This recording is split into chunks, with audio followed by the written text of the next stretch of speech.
In the great hall of the Justice League, there are assembled the world's 4 greatest heroes, created from the cosmic legends of the universe.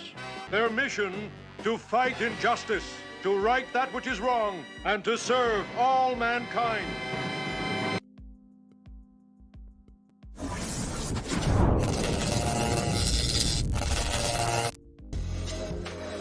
Welcome to Hybrids, the Sons of Gods. The epic remaster of the original Trash Day arc is now being collected in a standard trade paperback.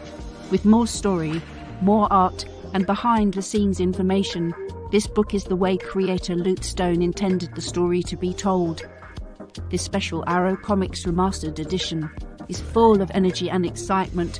Critically acclaimed and one of independent comics' favourite teen books, you are sure to find yourself lost in this expansive universe.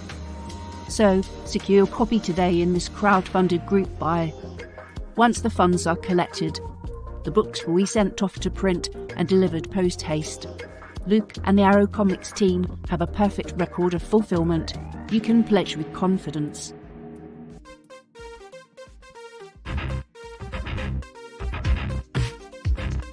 When your timeline reaches its Armageddon, what's a kid to do? I'm not a... Snag the keys to your mom's experimental ship, of course. That's not quite how it happened.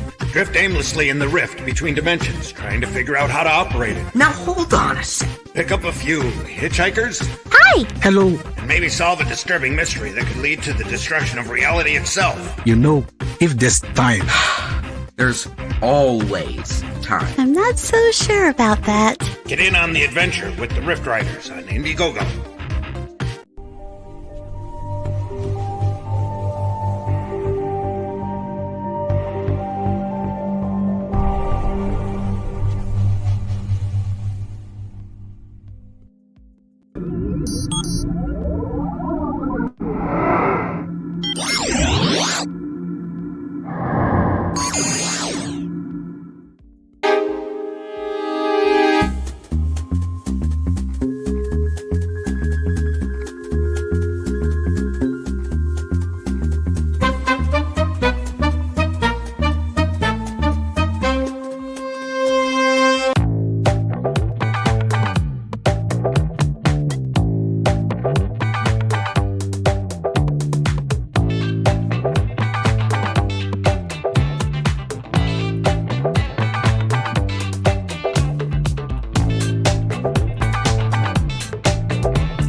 Morning, Bacon Nation.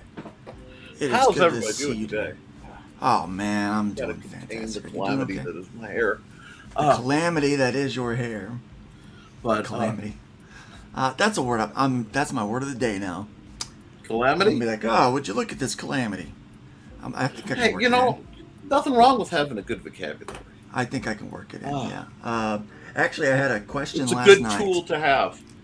Yeah, I had a question last night. We were talking about how the book we are working on now, the new IP Rift Writers, how it's all ages, and they said, do you have to make any choices or are you actively thinking about like reading comprehension? I said no, not really, because when I was a kid, I picked up the comic books because I thought they were cool, and if I didn't know a word, I just learned it.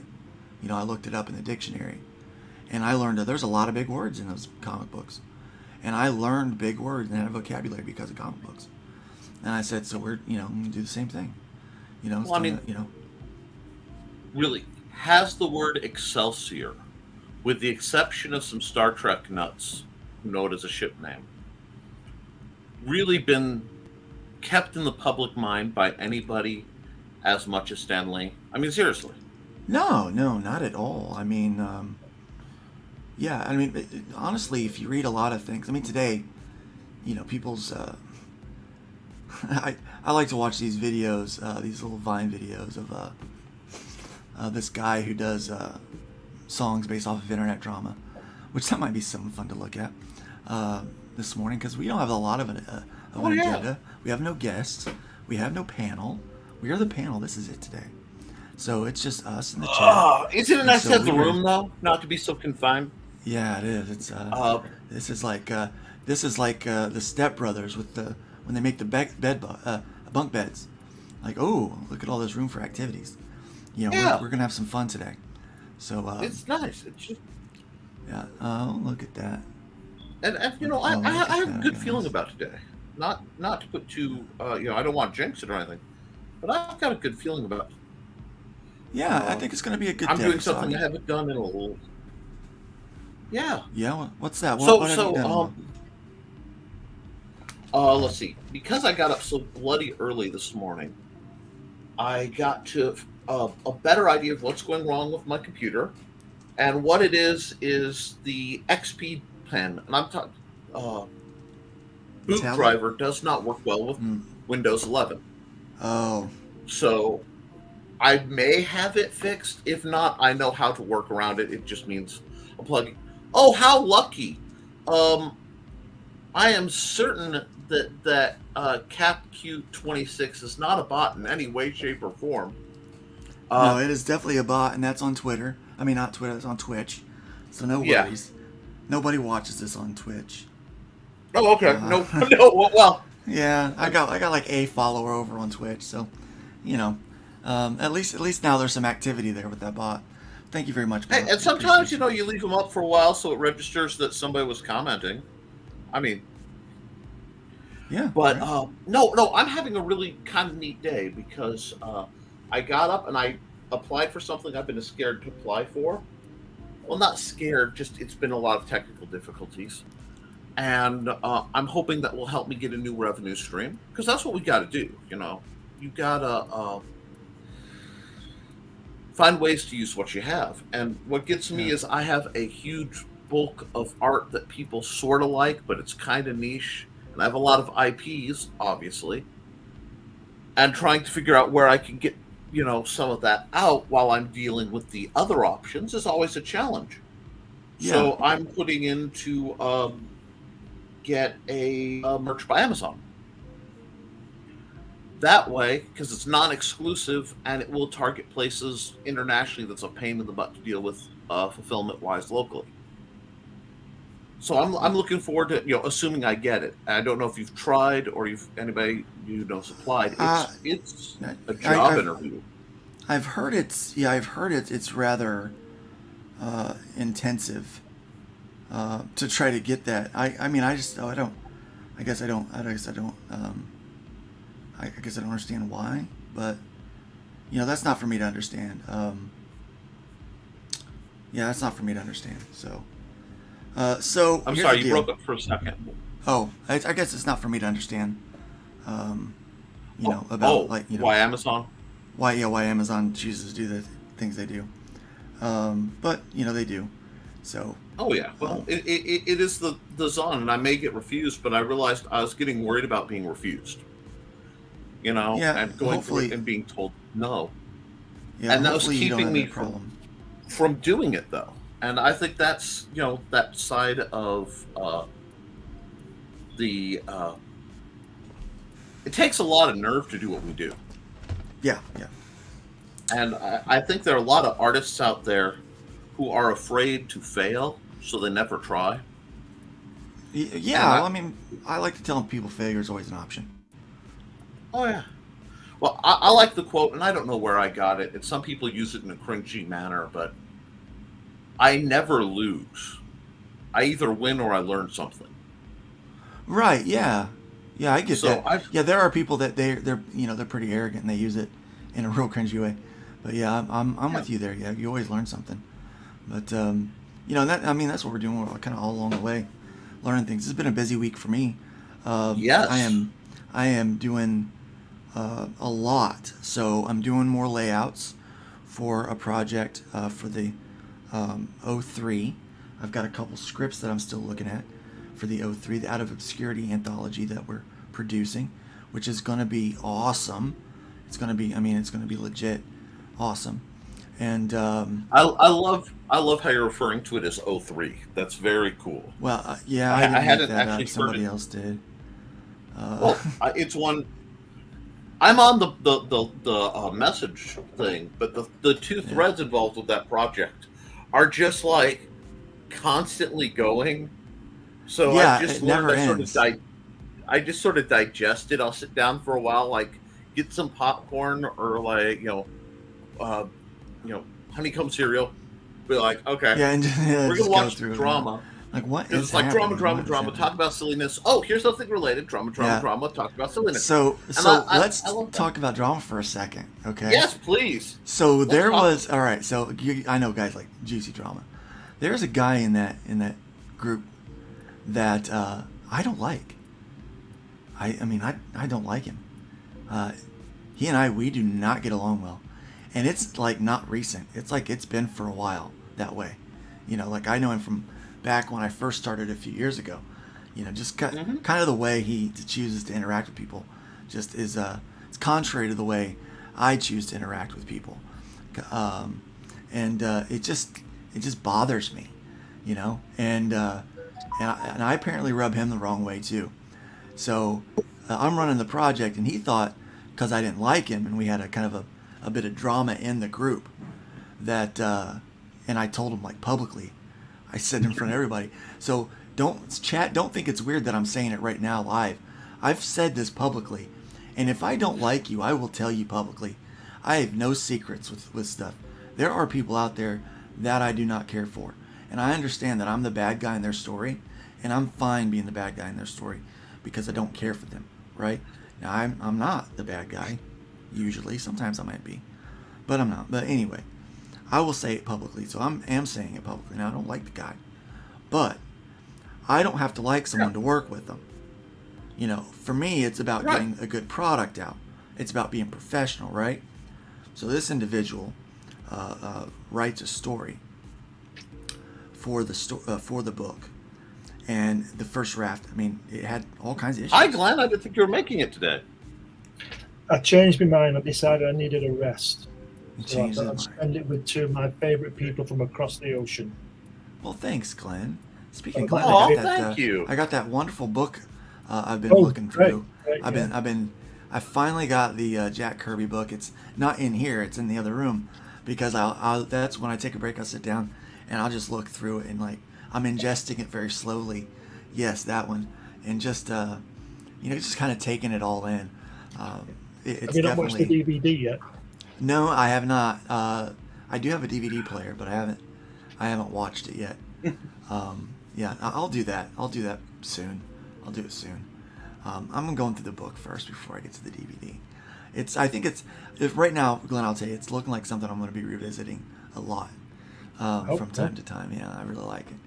But anyway, so the drama, we had some drama in this group, and and he's like, "Well, I guess I'm out, right?" And I'm like, "No, you're somebody wants to hire you, and you want to work on the book, you can."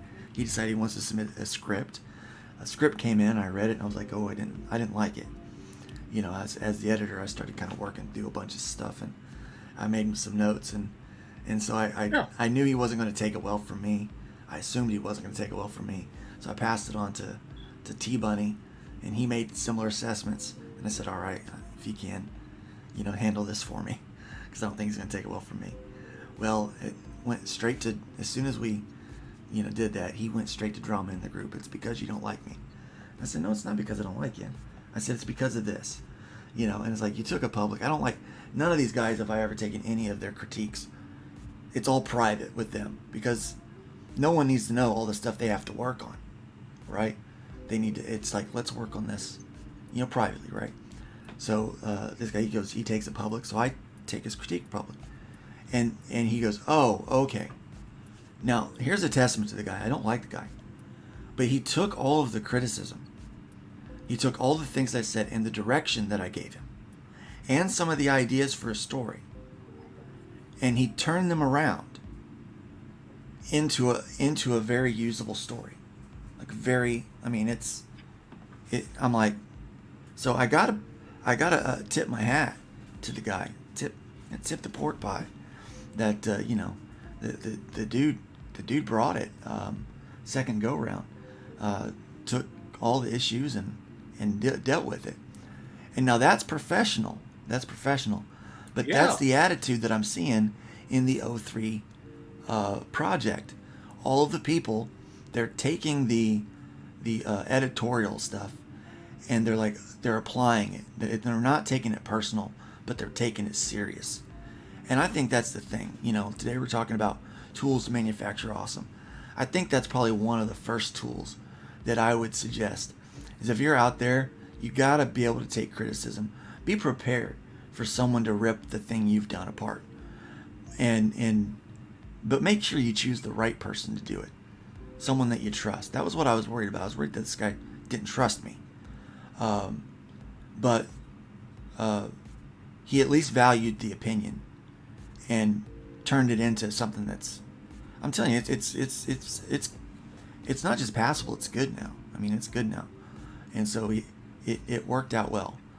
And but yeah, I think first tool is being able to take that critique and using it, turning those tools, using that as a tool. So that's one of my things today, talking about. And I know, Glenn, you've been in the industry for a long time, and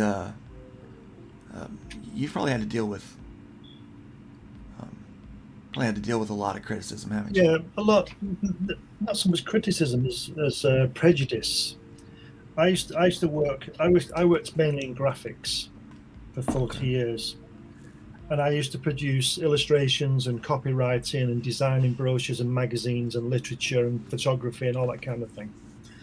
Even lettering as well, which is why I'm strong on lettering, as you know. But I have a lot of prejudice. I'll give you an example. One place I worked for, there was a definite prejudice against the art studio which I worked in. There was me and another guy, and another guy was the manager. So the three of us, but he was in his own office. So there was just me and Dave in the office. And we would go into meetings with the marketing department, and the marketing department, it turns out, was seven. I was probably 50, and Dave was 48, and the marketing team were 24. Oh, you're right? Yeah. So immediately, I'm an old man. Me and Dave are old men because we're old enough to be their dad. Right. Yeah. Okay. So we go into this meeting. Oh, by the way, these marketing people, I've been spoken to them. I mean, they weren't unfriendly, they weren't unfriendly during the day, but when it came down to it, they weren't so friendly. I said, just general conversation. I said, what's your degree in? And none of them had a marketing degree. That we had a geologist, a bloody Scientologist, or whatever they call, a psychiatrist, all sorts of bloody not Scientologist, that kind of ist. I was like, they're an ist of some sort, yeah. So Dave and I have worked in this for 30 years at this point, right? Yeah. So Dave and I have 60 years experience of printers, deadlines, you name it. Me and Dave have got it covered between us. 60 years. I can't swear, can I? These people had been out of uni 6 months, and Dave and I didn't know anything. And I went into, according to them, I went into a meeting once. I'll give you one example. Went into a meeting, and part of my job was to throw creative ideas on the table. They talk about how many brochures were going to be printed. I'd throw down how many pages it should be, that kind of thing, Yeah. And I came up with this idea, and I can't remember what the idea was because I've got a lot of ideas. So I went to this meeting. They said, "What about this?" And I said, "Well, we should do that." And they all just looked at me and just ignored what I said and just carried on talking. So I thought, okay. 3 weeks later, we go in another meeting, and somebody says, "What are we going to do about that?" And somebody said, "My idea. Why don't we do that?" Oh, what a great idea. Brilliant. Fantastic. And Dave says, "Glenn said that 3 weeks ago." And they all just ignored him.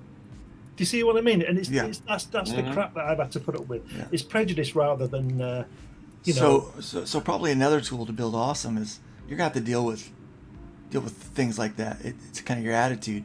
Yeah. And working through some of those things. We had I worked for the biggest sign manufacturer in Europe. We used to do fire exit signs and stuff like that. I didn't do that artwork. I used to work on the literature, the brochures and photography. Mm-hmm. The guys in the production department did the actual signs, fire exit, this way only, that kind of thing, in Illustrator, right? And I forgot what I was going to say. We're going to get to the chat here in a second. We've got to. Yeah, we all saw keep it coming. Let us know that you're here. You are the biggest part of the show today. Oh yeah, I've just remembered. So we've got the director, the marketing director, right? She's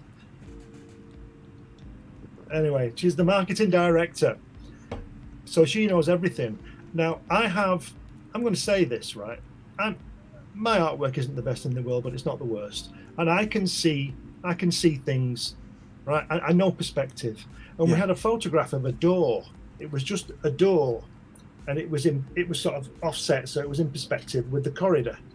And they wanted a fire exit sign superimposing on the door to give it, to make it the door. Do you understand what I mean? Yeah. Mm-hmm. So I saw this and I put it in Photoshop and I imported the door and the wall and the corridor, and I got the sign and I dropped it on and I did the perspective with the door. Yeah, you got to skew it a bit. Yeah.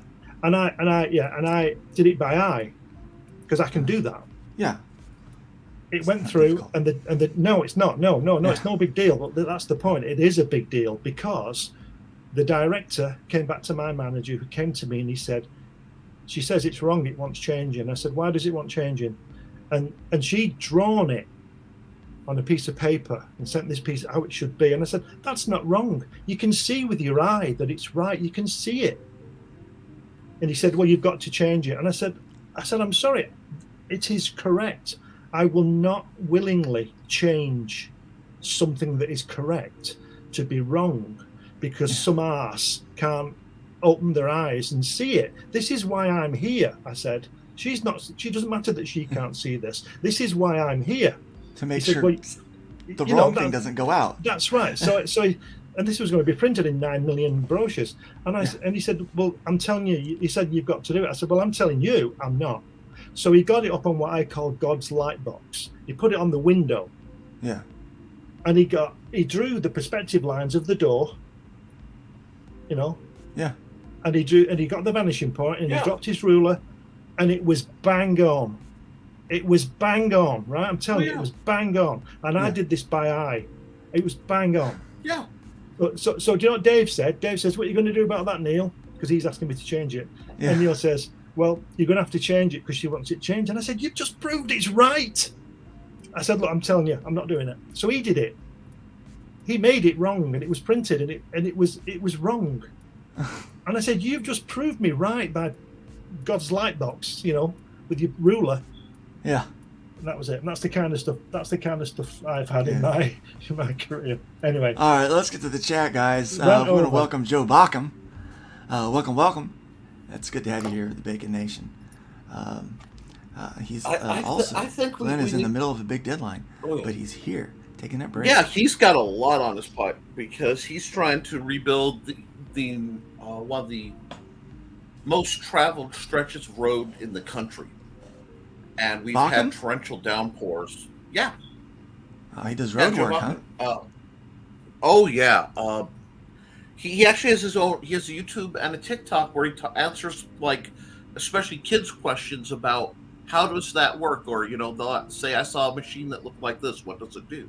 He actually answers those questions when he's not, Well, I got doing well, I mean, app design and stuff. I'm not a kid, He's but very I got developed. a lot of questions about it. I got a whole lot of Oh no! questions. about it. And the thing is, all jokes aside, if you want to know why there's a delay or something, or why this won't work, he can tell you. It's really neat. All right, nice. We got Pedro Ang here. Hail the bacon! Hail the bacon, Pedro. Hail, Pedro. We got Hojo is in the house. Hojo, hey yo, what's going on, guys? Well, not much over here. Creators Outlet. We got a good friend over there. Nerds. Hail, Luke and Nick. Hail, hail, hail. Yeah. Hojo says Thomas Edison, after many failures by people who worked for him, said that he found almost 1,000 ways how not to make the light bulb. And it was actually exactly 300 ways that failed. The 301st way worked. Before he bought the patent off of somebody else, and then Well, Yeah, that's what I was it going to is. say that. Yeah. I mean, Well- no, I mean, I hate to say it, if you're going to acknowledge Edison's dedication and brilliance, because he was dedicated and brilliant, you have to acknowledge his Sometimes- ruthless motivation. Sometimes you just have to buy. Sometimes you just have to buy the right answer from somebody else. Right. No, and the thing is, people treat that like it's bad. It's only bad because he didn't admit it. Well, But- we heard that one recently. Pick and choose. I mean, I'm not naming any names. yeah. You see me? This is me not getting sued. Hi. I don't care about getting sued. Luke may be uncancelable, but I know my luck. Well, there's that great story, isn't there, about Picasso? Apparently, yeah. Picasso was in Paris or somewhere, or Sevilla in España, and he's there drinking wine with his friends. And somebody came over to him. I don't know whether this is true or not. Somebody came over to him with a drawing of something, and he said to Picasso, he said, "Is this piece of artwork one of yours?" And Picasso signed it and said, "It is now." I hope that's true, and I hope it wasn't his artwork. Me too. I mean, and there is a level of scoundreldom you have to either. I gotta be careful how I say this, because I believe in being very moral, but I also believe in there's nothing wrong with having an angle. So if you do something for more than one reason, like Be a good person, but if it somehow benefits you, there's even no better. harm in that either. Even better. right? Well, Yeah. I've said to people before, lying will save your life. It has. It You had, know, yeah. when the Gestapo come knocking on your door, tell them nobody's in the attic. Yeah. It's like that. It's I think about the Underground Railroad because I knew some people. There's some people in my past, my family's history that worked the Underground Railroad, and they had to lie, and they did what was technically illegal. Just because something's lawful doesn't mean it's right. Exactly. Right? Yep. And just because something's right doesn't mean that it's lawful. And so, And you're right. yeah. I don't advise people to be scallywags. I acknowledge they're going to, and if it's part of your nature, try to use that talent for good. yes. You know, Build up more than you tear down and leave the Tear wood down. pile a little bit higher than you found it. Oh, wait. And- We'll save that for and the if- end. And if that wood pile just happens to be logs you found alongside the road that fell off a truck somewhere, well, that's between you and the wood fire. Well, the wood pile's higher. Look, cares wood where I pile's got it? higher. Just so happened it fell off a truck. Don't ask too many questions. Fell off a truck downtown. You guys might be familiar with a character by the name of Wally Wood. Wally Wood was a very prominent cartoonist. Did a lot of sequential work. He was quite good, wasn't he? He was quite good. Wally Wood has a quote that changed my life. It changed my life. This guy knew how to meet deadlines, and there's other stuff I've got saved from Wally Wood, different information. He runs through how to make different panels.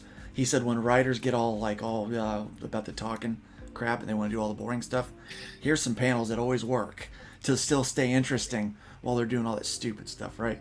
And I kind of liked how he talked about that, because he was kind of rude like that when it comes to came to writers and things. But here's a quote of his that changed my life, Glenn. He said, "Never draw anything that you can copy. Never copy anything you can trace. Never trace anything you can cut out and paste up." And I'm there's a lot of evidence on his work with that, isn't there? Yeah. I was like, yeah, okay. You see, that's the same kind of. It's a bit silly that, really, because, like I say, he was good at drawing, wasn't he? So it's like, have you ever noticed this? It's only people who have lots of money who say you don't need it. Yeah. You never meet a guy in the street who's been homeless for 4 years who tells you, "You don't need any money. Don't give me any money. I don't want your money. I don't really need that. Yeah, money, that's useless." So that's like Wally Wood. That's like Leonardo saying, "Oh, you don't need to rob bodies to cut them up to do drawings of," because he's already done it. Yeah. But no. So it makes sense, though. I mean, to hit that deadline. I mean, if you've already got it drawn, and that's why I started when I read that for the first time. I started to create a catalog of poses, like base poses, and panel layouts, page layouts, things that I knew that I could use repeatedly to speed up my process. And I've been, so that I've got. That depends. I've not seen your pages, but do you do different size panels and things like that? Oh yeah, all the time. Oh yes. No, when I say that, I mean you don't have a grid. Sometimes I have a grid. Sometimes rarely, I don't. Very rarely. Very rarely I do a grid. Okay. Yeah. My the way my pages flow are rather. I like to think they're dynamic. I break panel a lot. Sometimes I use the page as the panel, and we'll do other things and do odd things with it. But it's all about telling that story. But I've kind of created a library of poses and shapes and some typical things that I'm going to keep going back to. And some of those things are I just throw them in and I draw over it. Some of those things I just copy and paste it in. Some of those things I've actually made brushes in my digital workflow, so that I can just do that thing over again. So there's this background stipple that I like to use and different stuff like that, and so I'll find these brushes and I'll just use those things repeatedly, so that now it's got similar look and feel to what I do, but that whole mindset of don't I think it came down to kind of this little core piece of thing where you got to feel like you have to draw every dot and every scratch, where it's all got to be an original masterpiece. And I get that because I fight that and I struggle with that with every page, with every drawing. I want it to be magnificent. But there's also a deadline, and what matters is that you meet the deadline and that the end product looks good. At the end of the day, it doesn't really matter how you get from nothing on the page to meeting the deadline and the page looking good and what the product having what it needs. So whatever you need to do to get to there, that's what you need to do so that you get there. And that changed my mentality to think, okay, I got to hit a deadline, but the end result has to look good. How do I get there? How can I speed up my work at a pace that is reasonable, and still produce the quality of stuff that I want to produce? you'll notice a lot of my sequential work, I don't go into full great detail in all the backgrounds. I'll do 3 or 4 panels of establishing shots for background. And then we'll start moving to where, there's less background elements. Because those background takes a lot more time than drawing figures, doesn't it? Doesn't it, guys? It takes a lot more time. And then when we change scenes, more establishing shots. Now, I did one book where every panel was a huge background.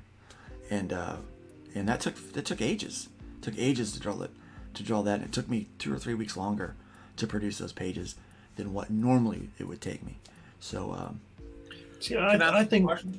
Oh, go on. Yeah, no, go ahead. No, after you, sir. I was going to say that I know what you mean, and I can agree to a point. But I think that too many people, and I think you're doing it right now, overthink the entire process. I understand deadlines because I'm up against one now and I shouldn't be talking to you, but I don't care because I want to talk to you. Right? That's up to me. I'll just have to work an hour later. That's all right. But you can overthink it, and it can take away from your production. It can take away from your art. If you don't, I understand what you're saying about the backgrounds, and you don't need to put them in all the time because you establish where people are and all that kind of thing. I understand that, but that shouldn't mean that you shouldn't remind people along the way. Do you understand what I mean? And I think there's a danger of overthinking, and I think a lot of people overthink lettering. I was going on about hand lettering. I think there's a lot of artists out there. I don't know because I've never met them, but I'm surprised they don't do their own lettering, don't want to.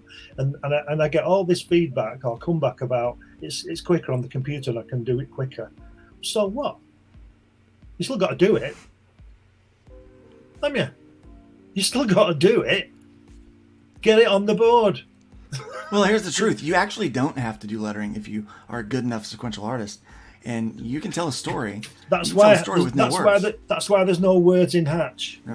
Now I want to show you this double spread, but I'm not going to because I can't. But I want to. Yeah. Now I used to letter a double spread this morning. I used to letter by hand, but for the last couple of days I've been lettering books, and I do digital because I've got my fonts that I like to use and everything. But maybe I am overthinking the lettering, but I'm thinking about the reading experience, and I want the letters to be as artistic in some cases as the rest of the book is, Well, they would be more organic if you put them on the page as part of the artwork, is what I'm saying. You look at Sam Ross and Artie Simek, the 2 best comic book letters ever, in my opinion, along with John Constanza. Well, here's the thing. Not everybody has a good hand for that stuff, to be honest with you. No, they don't. Not everybody does. So give it to somebody who does. Well, sometimes you do, but those guys that still letter by hand, they charge way too much. And they take way too long. Charge too much, take too long. Those are 2 things that just can't work, Glenn. They just can't work. It doesn't matter how old school you want to be with it. Just doesn't work. The new age is that it's done digitally, and it works. Obviously it works because it's working for a lot of people. I don't know anybody that still hand letters. I didn't say it didn't work. That's true, you didn't. But it works. It works really well. I'm talking about an artistic point of view and an aesthetic point of view. When it's hand lettered on the board, it looks better than it does digital. Digital, for me, just my opinion, is too samey. Every A, every B, every C is exactly the same as the previous one. And that to me, that spoils it. Okay. It makes it too rigid because your artwork isn't rigid. Yeah. Well, okay. So that is a very subjective view to that. Yes. And I can see where you're coming from. I like the consistency. I'm a man of consistency when it comes to things like that. It means you have to try harder. Yeah. People just want it easy, but that's just me. No, I'm just old, and we've got Agent Zero here today. Welcome, Agent Zero. Justin's a great guy. Actually, some of the layouts I'm working on right now are for him. He's the guy I was talking about. And we got Valenid here today. Welcome, Valenid, with the ellipses. Thank you for those. Appreciate it. Hojo knows who I was talking about. I think Hojo's in that group. He's actually writing a story for that as well. Let me see, who else do we have here today? We've got I said Pedro Ang is there already. That's what Glenn laughed at because that's why I hate young Glenn. No, Yeah, I don't think he's hating. Well, that's me. why I hate the young. That's why I'm He's sorry. talking That's about why those I hate the young. marketeers. Yeah, I hate the young. Stupid. Oh yes, stupid that'd be kids. why I was laughing earlier. Stupid. Let me just tell you this. This is important. All right. One of those same marketeers. Get this. This shows you, right? He came to me with this. He wanted to do a leaflet, right? Just a leaflet to be sent in the post to people about our safety signs. A leaflet, right? Now you imagine a leaflet, and he wanted a 3-page leaflet. Mm-hmm. That would be a brochure. That was what? No. It's not called a leaflet, then. Is it? No. Single page, Okay. 3-page leaflet. What? I don't. And it opened with a double spread. But a leaflet is a single page. Yeah, right. This is nothing. Right. Yeah. He gave me this, not this, but he gave me a piece of paper like that, Uh-huh. and it had the information on. And this needed folding, Okay. and he gave me one piece of information for that. So this was blank. Okay. I said, "How do I create a 3-page leaflet?" He said, "Well, why are you being awkward?" I said, "I'm not being awkward. I said, this is God's rule. God did this, not me. You've got a piece of paper. Uh-huh. It's got 2 sides. Is that right? Last time I checked, yes. You fold it. Unless you count the fold edge it. that you can't write on. No, you fold it. How many pages have you got now if you fold it? You got 4. Yeah. Well, how can you have 3? You can't have 3. That's right. Leave And black- he'd done it on his computer. You can have 3 pages on a PDF. But he accused me of being awkward and belligerent because he wanted a printed leaflet with 3 sides. I said you can't. It's got to be 4. Well, it's got to be 8 or what it's got. Yeah, or multiples 2. of 4. Yeah. It can't be 3. And he went to my manager. He didn't believe me. He went to my manager and asked it and told him I was being awkward because he wanted this. And my manager said, because I could see him through the window, he's right. Glenn's right. Yeah. And he just walked out and then came back with 4 pages. He didn't say anything. Yeah. Fucking Yeah. idiot. Give me You know 4 what I mean? pages. Yeah. Yeah. It's now let's be fair. Be fair. First time, He's an idiot. He's an idiot. But I'm going to be fair. You can be Glenn. I'll be fair. Okay? I'm being fair. He's So, an idiot. Right. So here's the deal. Stevie Wonder can see that. The first time I took a comic book to print, the printer says I went and I had 23 pages. And he goes, "You need one more page." And I was like, hold on. I was like, and I sat there for a second. Are you that guy's brother? And I sat there for a second because I hadn't thought about how it printed, right? I hadn't thought about how it printed. Yeah. We just did the book and then added what we wanted. And he goes, Yeah. I need one more page. Yeah. And I was like, and I go, 1, 2, 3, 4, 1, okay, 1, 2, 3, 4, 5. Oh crap. All right, okay, yeah, okay. It took me. I was like, yeah, dang it, you know. Well, so I went back to the guys and it's said, guys, we need to find an ad or a picture or something. We need one more page, or we got to cut a page out. And so their decision was to cut a page out, which meant, which was harder than adding a page. How could you get 22 pages printed? The printing floors. I don't know. It's been a while, man. It was my first What's comic that book. got to do with it? It was my first. It's been a while. It was my first comic book, man. I mean, it was like, we're talking a long time ago. No, but but listen. It doesn't matter. I think what it was because they had something else they wanted to put in. Yeah, That would have been 2 pages. If he's asking you for another page, Yeah. but you didn't give him another page. You cut one out, and so you Well, had less. no, so we you needed wound up 2 giving. more pages. Then. No, we gave him 2 more pages because they wanted to give 2 pages. It's like, oh well, let's put these 2 pages in. Let's cut that page out. Okay. So then it was like, okay, well, let's work that out where you don't need that page, and then that's what we wound up doing.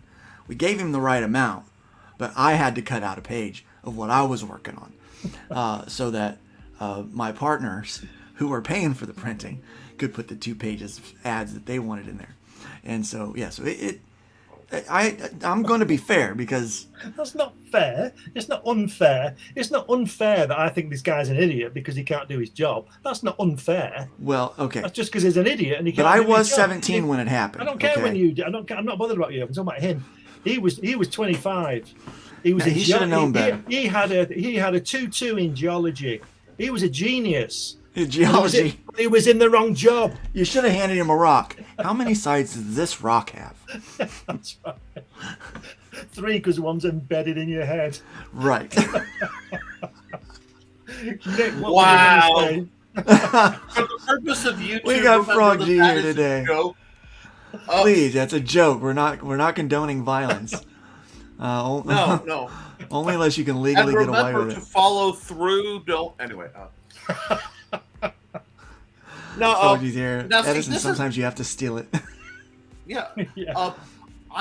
Getting a little back to topic, I am finding, because I do some art, I'm not nearly as accomplished as either of these gentlemen, but I'm also very much in the middle of the digital to, the very all traditional approach that Glenn leans into, and the incredibly all digital approach that Luke has embraced and empowered and encouraged. Because if I seem absent-minded, it's because I'm literally sketching on paint right now, because I'm trying to get better at the sketching part. And where I run into trouble is I love hand drawing. I love my 0.7 mechanical pencil. I love my 0.8, the new Sharpie pen, the roller pen. It's divine.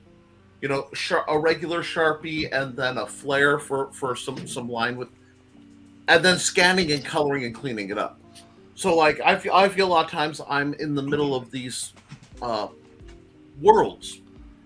And Dude, you know why I love to go to conventions? Because those I get things to are do. great. I love going to conventions. I need to get one of those, by the way. I still do everything by hand, like no rules or anything when I'm doing sketch covers. Very difficult, very difficult. But that's why I love going to conventions, because I do all of my traditional art at conventions.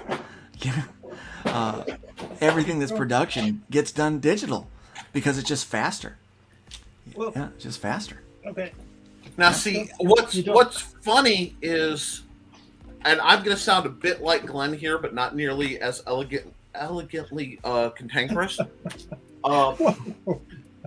I was the last class that was taught mechanical drafting before they went straight to, if you were doing that kind of stuff, it was all on CAD. So I was literally the last ones to go through. And though I'm not as good as I used to be, I could tell you an angle at points by the angle by looking at it.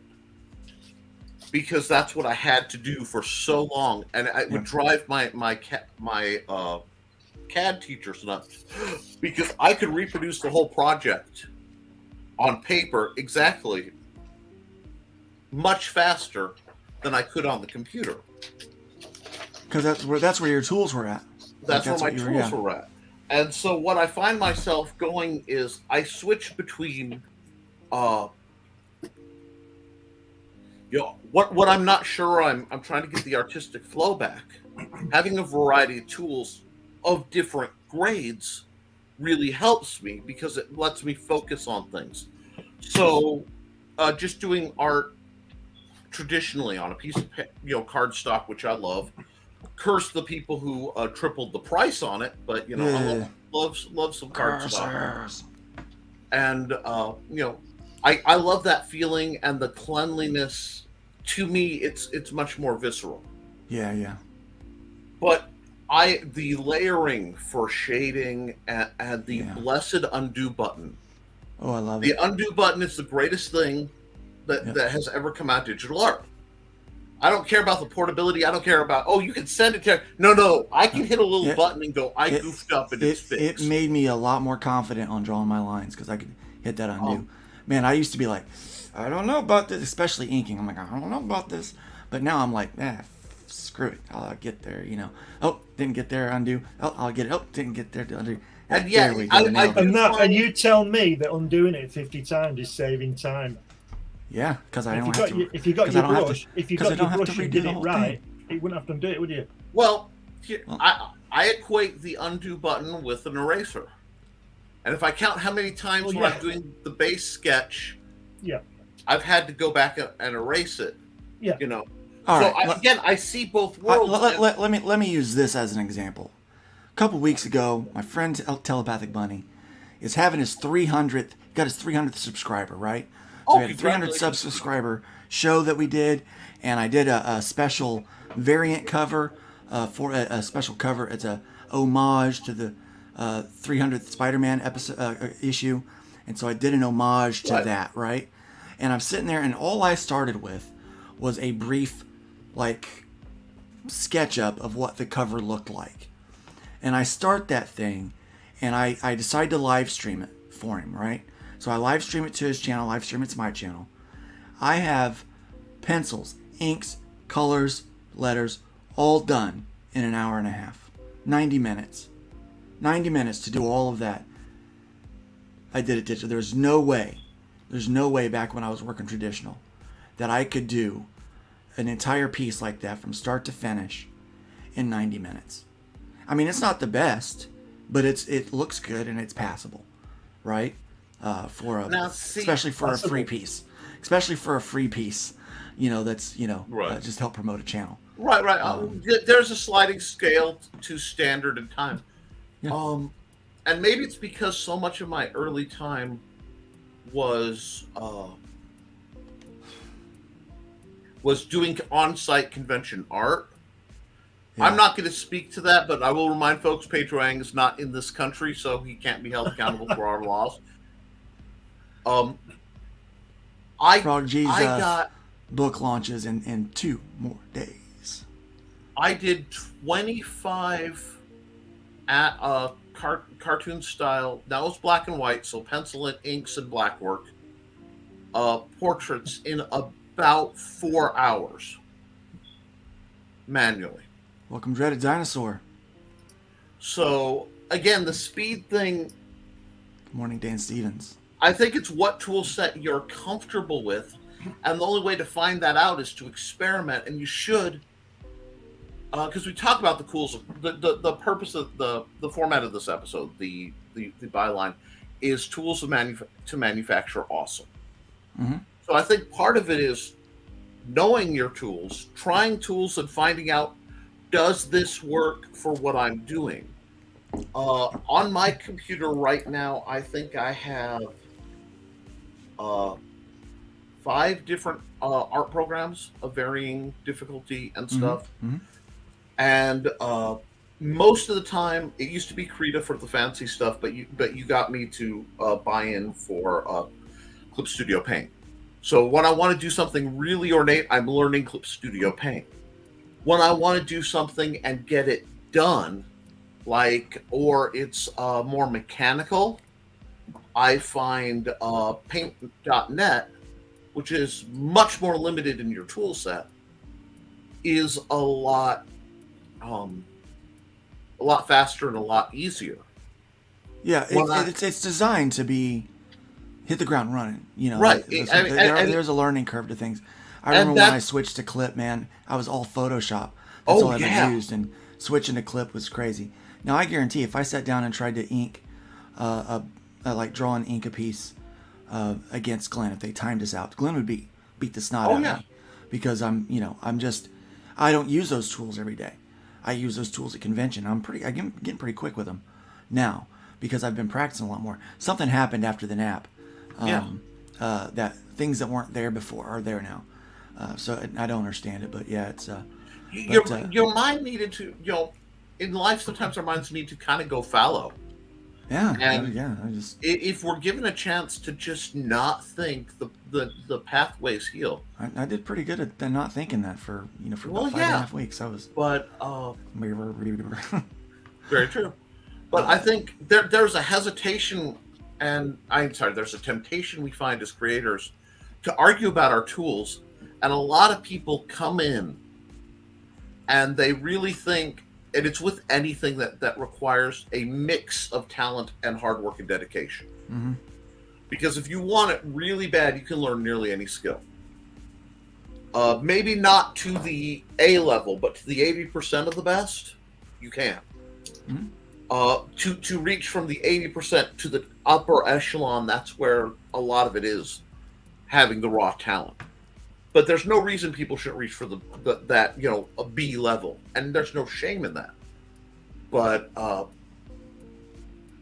I think there's an illusion, and people will try to buy ability, and ability is the mix of talent and applied dedication. Yeah. You have to work at it, you have to study, you have to make yourself better. And there are people, well, if I just buy this art program, if I just buy this grade of fancy pencil, and I'd be working at art shows, and I'd have people come up to me and tell me you're using the wrong pencil. My answer to that is, what pencil do you want to use? I teach an art class. I do art class. I teach art classes. Yeah. And I tell them, I was like, look, this is probably what is the best tool for that job. But ultimately, just grab a pen. The best tool for the job is the one that gets it done. Yeah. Now, I mean, I was a mechanic for a while, and we used to have people that, they would argue over whether it was Mac or Snap-on tools. Snap-on. And I'm like, it doesn't matter as long as the tool gets the job done. If the tool breaks in the middle, it ain't the right tool. The wrench. Exactly. It's funny, around my house, it's not the wrench, it's the mechanic. Yeah. Now, the reason I'm mentioning it is I'm experimenting with something, and it fits both right in with both of you guys. Because if you go to my DA site and you look at my line art, my hand-drawn line art is much better than my digital art. My digital coloring is much better, obviously. Mm-hmm. But I'm trying to build the skills to get that to cross over. And it's a very strange thing. The sensory is different. The tools are different. It can be distracting. So some days I'll sit down and I'll work on CSP because that's the right tool for the job. Mm-hmm. But sometimes you just need the distractions away. I'll step down to Clip Studio Paint, or right now, while I've been talking and doing the show, I've been doodling and sketching on Paint. Yes, old, ugly Microsoft Paint, the one they tried to get rid of and brought back because people wouldn't let them. Just to because the drawing I did here is better than the drawing I did on any of my other programs because I didn't use those. Yeah, it exists. So I think one of the things people really don't grasp, it's the simplest tool in the arsenal, is doing it. Because nothing beats time behind a pen. Nothing beats time behind a stylus. You just have to put in the hours. You could buy the most expensive tablet. You can buy the most expensive pencils, inkers, the desk. You can have all the stuff that you need. You can have the most expensive computer. I'm telling you. But it's like what we used to say about guitar. It's not the tone's in the bones. The tone is in the bones. Talk about them finger bones. Mm-hmm. A good guitarist can pick up just about anything and make it sound good. Yeah. Now you put something that's expensive in a skilled musician's hands, and man, does it sound real good. Yeah. It sounds a lot better. But the truth is, it is the artist, and if you're not willing to put in the work, it doesn't matter what tool you have.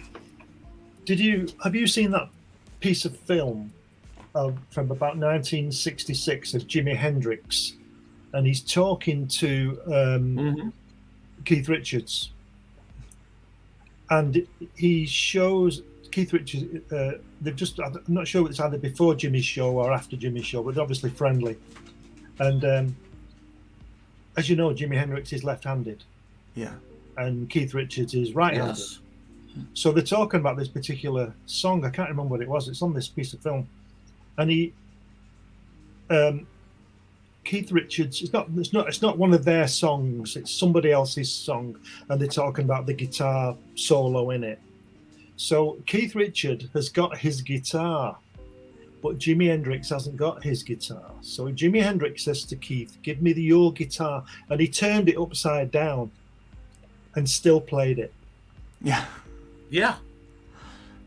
And that Because that's is a what is- savant. that's what's called talent. Not everybody has talent. You can't buy, you can't practice and get talent. Yeah. Yeah. You've There's got some it or things you- you can't. Yeah. You, But you've like either you, got it you or can you get haven't. close. Yeah, you I can mean, get close. Keith Richards is a pretty good guitarist, isn't he? And he Oh, couldn't he's decent, yeah. he couldn't play that riff on his guitar. And And Jimi that's- Hendrix got that's- his guitar, turned it round and played it. The problem with that is, one, it comes off hyper elitist, and a lot of people will pull it off, and it runs off people from trying. The you can't get it if you don't have talent. You're talking to a guy who's taught a blind guy to sword fight. I literally, the guy who taught me, that I learned the most from, was so he hates the word crippled, but he basically was, with rheumatoid arthritis. He moved like a fiddler crap, but he put in the hours, paid attention, Well, and that's not worked. talent. That is, you've shown him how to do that. That's not talent. He hasn't got the talent. If he had the talent, he'd be able to do it in the first place. You showed him. You showed him. That's not talent. The second guy I'm talking about is the one who showed me. Okay? My point I don't see your being, point. the point being is, if you want it and you're willing to work, you may never get to the genius level. that is rubbish. I've always wanted to be able to be as creative as Jack Kirby. And I'm nowhere near. Well, being creative and being able to draw like Jack is not a skill. Yeah. And you know what? I'm going to go farther than that. I believe it can be. You may not be able to reach a genius level. But I mean, right now you're writing a story and you're doing a thing about Hatch, this little astronaut guy, on this beautiful, little asteroid. I've been watching him float around in these animations and stuff, in a background that rivals the 3D renders of like Babylon 5. I mean, it's gorgeous stuff. I'll take that. You won't have talent is a personalized, that level of creativity is personalized by his experiences, and yes, to measure his gift and his perceptions. But to hardline say, if you don't have talent, you can't get anywhere. That's too deep a cut. Because the other thing is, I've known way too many people who started out with all the talent in the world, where I would pay to be able to move like them. Well, I'm going to add something to this, okay? It's right along with what you're saying. Now, before I lost the use of my left arm, I could play guitar like nobody's business. I could sing. I could sing real good, and I would get up, and I could play an entire set of songs that I barely knew, and sing them, and I made it look easy. I made it look like it was a piece of cake, right? Yeah. You call that talent. Yeah. You know what I call that? What? 25 years of hard work. No. It was listen, because I couldn't do it 25 years ago. It was 25 years of hard work. To get me to where I could just pick up a guitar. Okay then. You're saying that practice makes perfect, and anybody can get up to B. Practice makes consistent. Practice makes consistent. All right. Yeah. But Nick, you're saying that anybody can get near to talent, that they can get to B, right? Yes, I believe that. I believe that. Yeah. Okay. So answer me this then: would you say that Stevie Wonder was talented? Yeah, he's talented, but he also worked really hard. Listen, but he was doing it when he was 11. How long did he have to practice? And see, it's, I'm not saying considering that. I'm not saying Let's say you get to 4. Listen. Let's say you get to you're 4 years old before you do anything, like because you learn to walk and you learn to fall over and all that sort of stuff. So what's 4? What's 4 from 11? All right, but look, 7, Glenn, I see what you're trying to do, but you're making the wrong argument. The argument you're still saying that you can get to Stevie Wonder, just Stevie Wonder gets there. Talent gets you there faster. I'm not saying you can get to Stevie Wonder at all. Talent gets you there faster. I'll be honest, because people can play just as well and sing just as well as Stevie Wonder, and they weren't playing when they were 4. Because again, the ability to play. Where are those? Who are those people? And that's not what I said. I can name half a dozen people. Who? There are people in churches right now that are Tell doing me who as they good. are. Tell me. Well, okay, Debbie Pierce is one of them. Never heard of her. Of course not. No. Well, Fame does not want to take greatness. No. Some of the best guitarists I've ever heard are not famous. And this is one what there's a rule. There's something you have to understand statistically. Only so many people get the opportunity to go to the Olympics and get the gold medal, right? Yeah. The best ones. The ones that apply for it. No, I'm using your argument here. The best ones go because they tried and ran the races and did all the jumping and did that. So they got there. Right. So why did the other guy not get there? Because he wasn't good enough. He either wasn't good enough or he didn't try. He didn't work as hard. Same thing. I'm using your argument against you. No, if you're you'd have tried, you're actually reinforcing it. If you'd have, Glenn, you're getting a little passionate, so we're gonna take a breather here, because when volume and repetition starts replacing conversation, no one's winning. True. So I don't want to win. I'm just having a conversation with you. The problem, I think, what we're having is we have completely diametrically opposed philosophies. In that I've spent my entire life across a vast number of media proving to people that they can, through study and hard work, make great achievements. Now, can someone without talent become the top of without a certain level of natural gift, become the top tier in the field? Probably not. I mean, you look at Michael Phelps, his lungs process about twice the oxygen of anybody else. He literally has webbed fingers and toes. His musculature is laid out differently than everybody else. He literally is built mechanically to swim faster than anyone else on the planet. He's literally one notch from being the man from Atlantis. There is always going to be a measure of innate, perhaps God-given, if I'm safe saying that here, ability. But the danger is when people who don't have that, they won't be able to reach the top tier of something. So it's all or nothing. It's a zero-sum thing. For example, I've sword fought for 20 years now. I was 12 years active. I came in second in about 50 tournaments, all over the middle of the nation. Yeah. Every time I'd come in second, because there'd be one guy who literally was a bronze medalist, or had been doing it a few years longer than me. One guy was 7 foot tall with a sword literally longer than I was.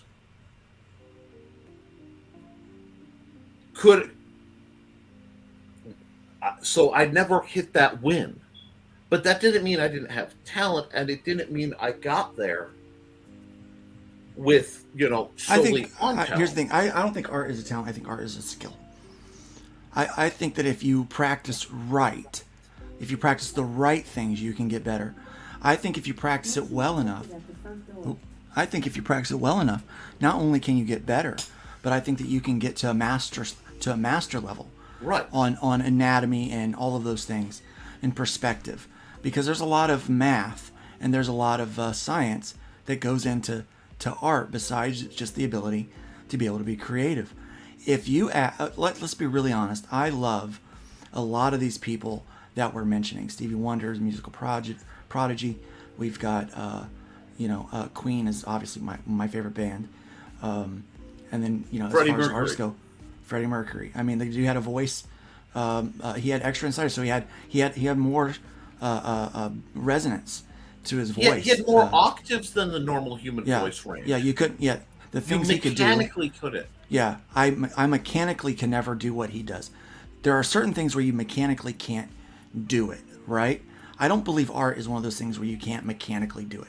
I think if you can hold a pencil and move your arm with your shoulder, that you can do it. That with enough practice and a brain smart enough, you can get there. Okay? But it takes a lot of hard work. What we're talking about is things where there are mechanical differences. Like, now Stevie Wonder, he didn't have his eyesight. He could play at 4 years old, right? But I have this friend named Tim Edwards, and he is a musical prodigy. The guy can literally pick up any instrument and just start to play it. He understands music, sees music in a way that other people don't, and he sorry about that. I've got my Alexa going off, but he does he's just able to do these things. Very, very tremendously talented guy. Now the problem that I've seen with some of these people is they are great at the beginning, but they never really progress. They're always great. And so, I've met a few where they don't want to just be there. They want to be even better. They try to move forward in their talents. And then I know people that music didn't come that easy for them. They had to work at it. They looked at it as a skill that they could learn. They could learn how to play. They could learn how to write. They could do all those things. And they worked their butt off to get there. And that attitude and regiment of practice. So let's say the prodigy was right here, right? Really high. The beginner started here. The prodigy didn't keep working. They were just happy because, look, they're amazing right away. This guy worked and had a regiment to keep moving forward. And at some point, the guy that didn't have the natural ability got better than the other guy. And which guy would I rather... And I'm not talking about Tim, I'm talking about another guy. Which one would I rather play with? I would rather play with the guy that is technically better than the other one. They're both fun to play with. Don't get me wrong. I like to jam with both of them. But when it comes down to it, this guy has more tools in his toolbox because he's put the hard work into it. Okay? So there is a difference between those things. And there are people that just have a natural aptitude for things. They just have the natural, I started out, people said, like, well, Luke, you had a talent for drawing. And I maybe I did. At 3 years old, I started sketching and drawing and doing stuff like that. Now, I would be far beyond where I'm at if I stuck with it, but I didn't. I was okay with being a good artist for my age and in my age group. And then I went on to music and started fooling around with that. And now I'm getting back to the point to where it's like, I want to be able to draw better than I did. But again, all of that is subjective. We're talking about music. We're talking about art. Two things that are extremely subjective, okay? There are people that don't like Stevie Wonder, and there are people that don't like Jack Kirby. And that's okay. They don't have to. We can love and appreciate what they do. But subjectively, they're not interested in their art, and they may think somebody else is far better. Like, there's people that think Rob Liefeld is a better artist than Jack Kirby. We might be able to point out mechanical differences on why that's the case, but we can also, on why that's not true, but we can also point out some mechanical differences on why, let's be honest, Kirby didn't draw realism. When he drew foreshortening, he overdid the foreshortening. He stretched it out too far. And somebody that's a realistic, classically trained artist is going to be like, that's not right. That's not right. See, this shouldn't be that way. It should look like this. But guess which one's better? The one that's exaggerated, because it's an exaggerated art form, right? So it's like that's the point that we're trying to make. That at the end of the day, it's not just the tools, and it's not just your natural born ability.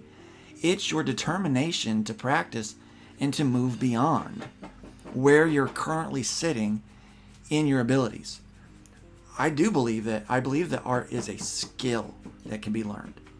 That if applied, you can do it. I believe creativity, like you mentioned, Glenn, is a talent. Being able to imagine the stuff from scratch, not everybody can do. I mean, that's just the sad truth, because that has to come from a place that not everybody's wired for. That's a mechanical difference. Just like some people will never be able to swim as fast as Phelps, because he has some mechanical differences that nobody else does, which is why people got upset with the transgender lady that was in the swimming thing. Physiologically, there were mechanical differences that made her swim faster than all of the biological women, and that's why people got upset. Because it was a man. Because it was physiologically a man. It was a man. It was a man swimming against women, and that's where the problem is. It goes against. It takes out science. I mean, it takes out politics, and it goes strictly to science and biology. Like, this is the difference. This is why you're swimming faster than your competitors. Because it wouldn't be fair to put Missy Franklin up against Michael Phelps. It just would not be fair. See, when you mention swimming, I know a lot about it because my daughter was a swimmer. She loves swimming. So, but there's a difference between physiological differences, like what Nick's talking about, and talent, which is what you're talking about. And the problem is the two communicating where it's at. The two have to play. Now, if you have talent and hard work ethic, you will become Prince. As much as I think that the GOAT of music was Freddie Mercury, it was Prince. That man wrote and played more.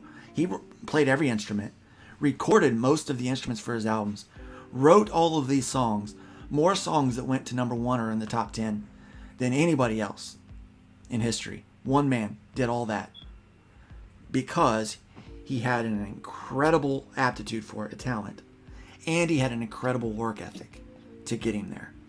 So the point is, if you've got both, don't sit on your laurels. And also, if you don't have talent, don't say, I can't achieve that because I just don't have it.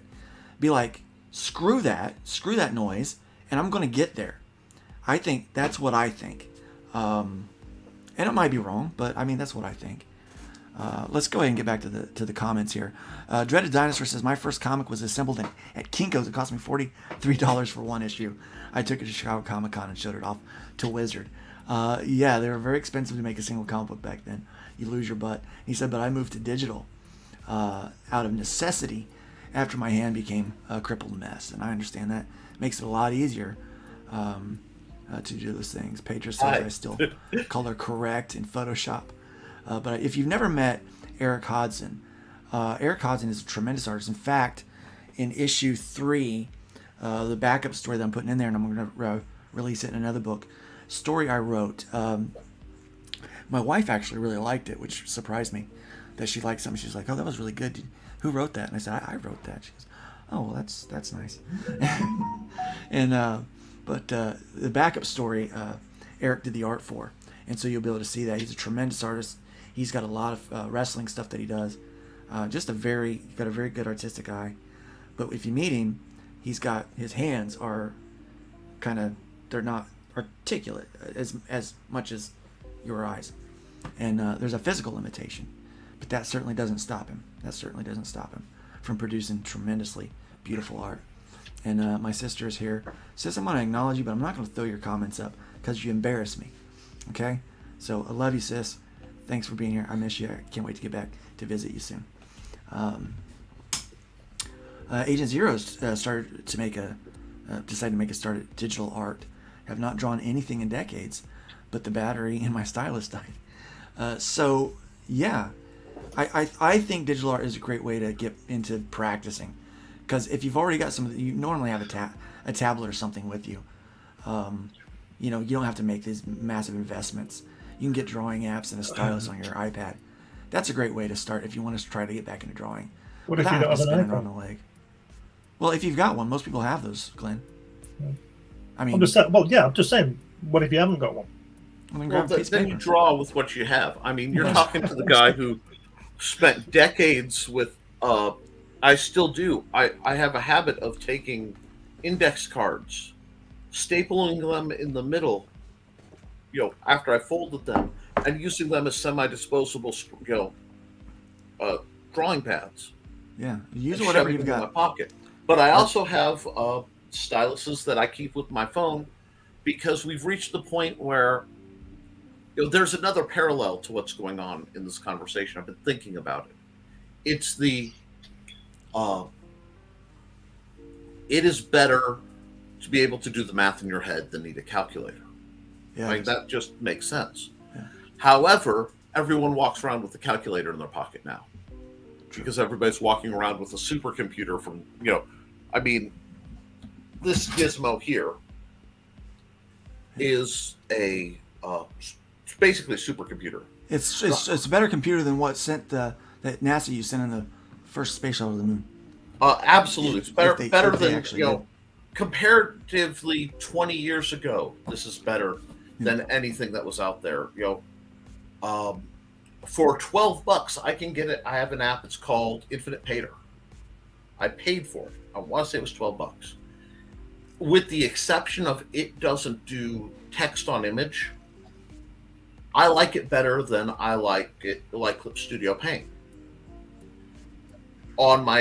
For this, they don't make it for a PC. They don't make it for anything else, but you can get it for Android. And I sketch and practice on that. I think the real trick, and it gets back to, you want to get good. What happens is you have a talent, you have an interest, and you study and you work, and you look at if you want to get better, you look at the best. And you accept what they did wrong, what they did right, what you like. And then it comes together. The problem is there are so many people I know who are fighting imposter syndrome, where they don't feel they have the right to be there. Many times because they didn't start out with the talent that they think everybody else has. And part of it is early start is crucial. Yeah. Somebody had to take little Stevie Wonder and set his blind butt in front of a piano and put his hand on the keys. And at some point, maybe he was very young. He had to learn it, but he was exposed and he educated in that. Where did it take him when he was singing? Well, yeah. I mean, even with singing, people can start out with a good singing voice, but then they learn to control it. You still have to be exposed and then be encouraged to do the things. So especially there is a balance there, and the reason I get funny when I hear the thing about you have to have talent or don't try is what it comes out sounding like, and I don't believe you mean that, but because I spend so much time around the people who are disheartened. That's sort of the areas I travel in, and many of them. I know people who are far more talented artists than I will likely ever be by talent, but they're scared to evaluate, or people who want to learn. Well, that's a different thing. Yeah. I agree with you. I know a lot of people who are talented in a lot of ways, and they don't do anything with it. I also know a lot of people who want to and think they can't. And I will say that is one of the attractions when you look at why manga is so popular compared to American usually superhero styled comics. Because in America, superhero comics and comics are mostly synonymous in the people outside the field use them interchangeably. The body proportions and presentation of someone using the rules for Japanese style drawing and animation. It is a more simplified style in a lot of the variants compared to the American style, which is a little more traditionally detailed. So they have to, it's easier to pick up because you can see the pieces. Because a lot of art, I think you both will agree, is the ability to look at something and be able to judge its shape. Yeah, art is observation. And observation is something that some people do better, but is definitely a trainable skill. Yeah, but that's also part of where they where they kind of miss the boat with practice makes perfect. Yes. Practice makes consistent. If you practice the wrong thing, you won't get any better, but you'll get consistent in those bad habits or those wrong things. Part of your practice is observation. It's looking at an object and trying to see the shape that is inside of it, the shapes that make up the whole, and working on that and understanding those things. I could look at Jim Lee art all day and just try to copy it. Being able to copy somebody's art exactly is different than being able to create it yourself. I was taught how to copy. That's what I was taught how to do in art school. I was to look at that, whatever you see, draw that on the page. If I'm looking at a photo reference, I can draw that photo reference almost perfect on the page. Almost like it's traced. Almost. That's what I was taught. That's what I learned. You know what they didn't teach me? How to find the shapes inside the shape. How to be able to, okay, now close your eyes and don't see it. Like take it away and now redraw something in your own way. Draw that pose, but don't draw that character, like that person that's there. Draw somebody else. Make it a man instead of a woman. Whatever. I didn't get taught that part. Because they didn't do that at the school I went to. It was copying, and so you can copy these masters, but if you can't figure out the decisions that got them there, like what made them choose to draw the lines with it. Jack Kirby would draw knees in a weird way. He had this little squiggly he did. It's nothing like anatomy. It's not. You can't look on the body and say that's what it looks like. But we see it and perceive it as a knee. It was like, perfectly that was a knee, right? What made him choose to do that line the way that he did to make it look that way? What made him make those choices? Part of practicing and being a good artist is observing and figuring out why they did it. I know somebody that can play every song that Jimi Hendrix ever played, but he doesn't sound like Jimi Hendrix. It's the same because it doesn't have the same tone. It doesn't have the same voice and body and emotion to it when it's played like Jimi. Because Jimi never played the perfect notes. He just played the notes. He would just jam out and feel it. Like what Hojo was saying. It's about, there is some feeling that goes into it. Eventually it goes past the mechanics and you've learned all the things that you need to learn. And then you take those tools to then make the art or make the product or make the song. And that's what he did. He played it. So this other guy who's technically playing it perfectly is never going to sound as good as Jimi, because Jimi never played it technically perfectly.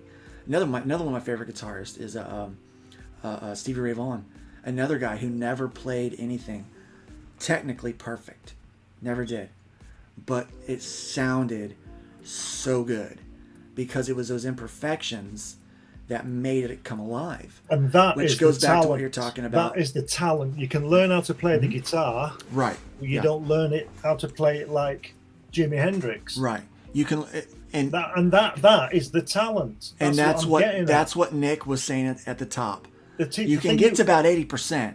You may not be able to get to 100%. Before about the teacher, the teacher teaching you, and not showing you the shape within the shape. That is a bad teacher. That is a teacher who doesn't get it. Right. You got it. Mm-hmm. You got it. Did the other people in your class get it? No. Because you've got talent. Because you can draw.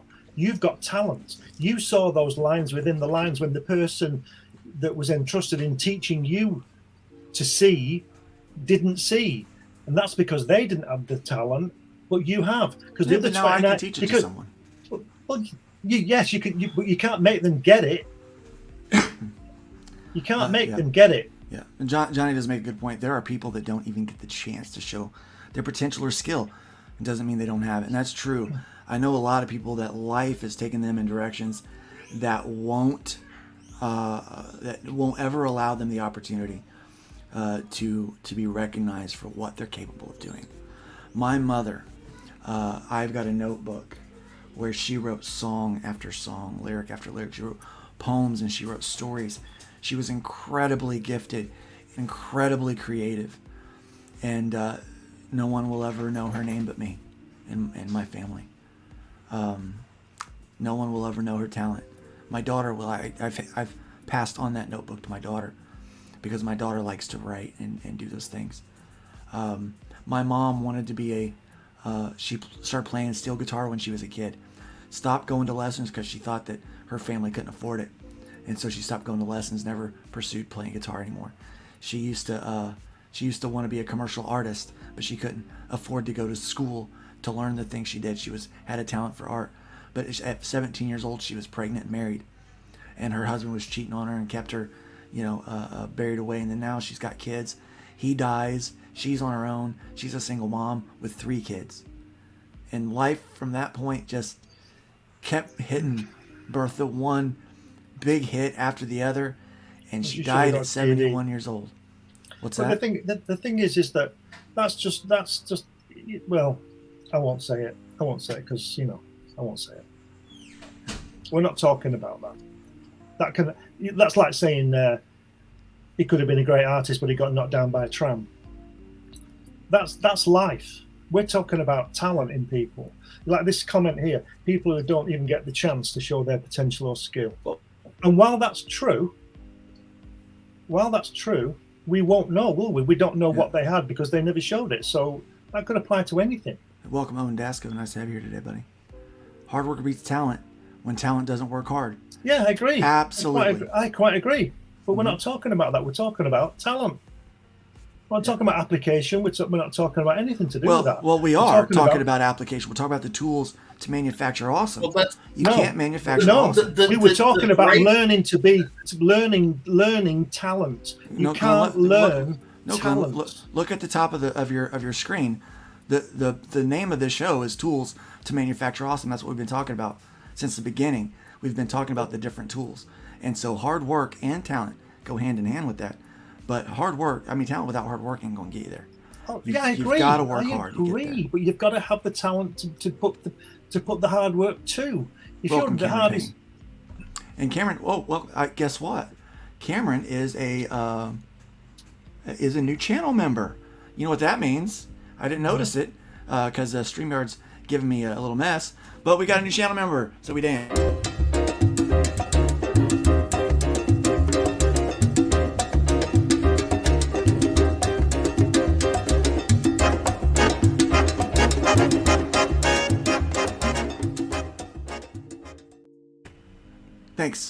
Thanks for becoming a member. We appreciate that very much. We hope that you are enjoying the content we're bringing you. And Blue Teddy says, I do think most things in life can be learned, but I also get that natural aptitude is a huge head start, and you can't assume people with talent will rest on their laurels. Not all the time. Some of them don't rest on the laurels, and they work really, really hard because they want to achieve a certain level of greatness. That is where you get a Michael Phelps, who has talent and, oh my gosh, work ethic. That's the other reason why you see a guy like Jack Kirby. Talent and work ethic. That man was cranking out 9 pages of comic books a day. I'm lucky to get 9 pages a week. Some of you are lucky to get 2 pages a week. Jack Kirby, the reason why they call him the king is because he was on a different plane. Now, am I going to say... Now, here's the thing. Glenn, I think you'll respect this. Am I going to say I'm not even going to try because Jack Kirby was on a different level than I am? Oh, of course. Hell no, I'm not. I'm saying, look, my goal is to get to 9 pages a week. And then once I get to 9 pages a week, I'm going to strive to get 9 pages a day. What you do, if you want to be anywhere near Jack Kirby, what you do is you go and see him and you write a book about it. That's what you do.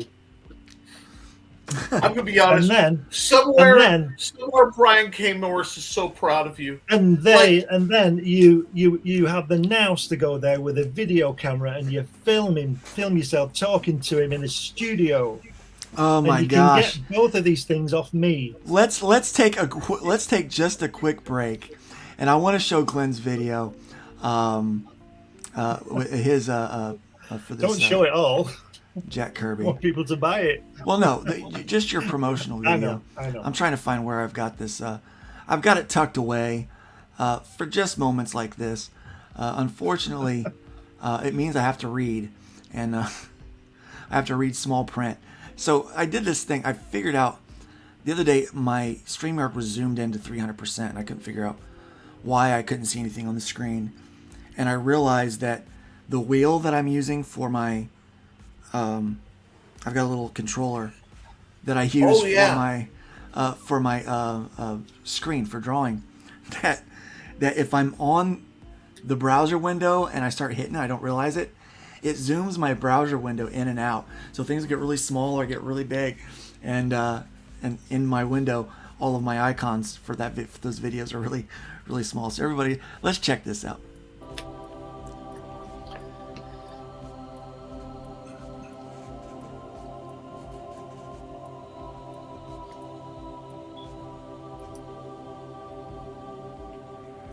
The original intention of the film was just for my personal use, but I thought with it being such a unique thing that I'd like to offer it to anybody who wants to see it.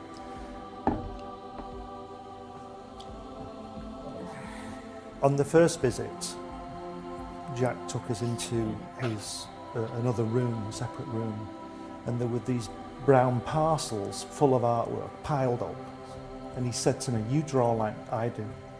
We were in the studio for 5 hours, you know, it was fantastic. And there's this, he's got this desk, and everything he's ever drawn has come from this desk. And then I would just go with the flow, and that's what this film is about. It's just a unique film of him. He says, "I beat you." He says, "They say we came in under the dead of heat." He says, "That's not true because I beat you." And the American said, "Well," he says, "if you like to think so," he says, "but I know the real story." He says, I know I clearly won that one." See? Well, Joe is 6'3", and I was a run, see, from the Lower East Side. And being Joe's partner was an advantage to me because Joe was believable, you know, they would talk to Joe, and the Goodman brothers would get to know him. Martin Goodman owned Marvel at that time. He went to his mother and he says, "Look, Jackie got a job drawing." He says, "They're paying him, Bart, they're paying him money for drawing." He says, "Suppose I go with Jackie." He says, "And he says, they'll pay me money." He says, "I'll draw and they'll pay me money." He said, "I'll give the money to you," which we did. We gave it all to our mothers. They called me from Nassau. You know, I lived in Long Island. And they say, "Would you like to come down and draw these guys in training?" I swear, this is not a story. And I said, "Yes, of course, I'd love to come down."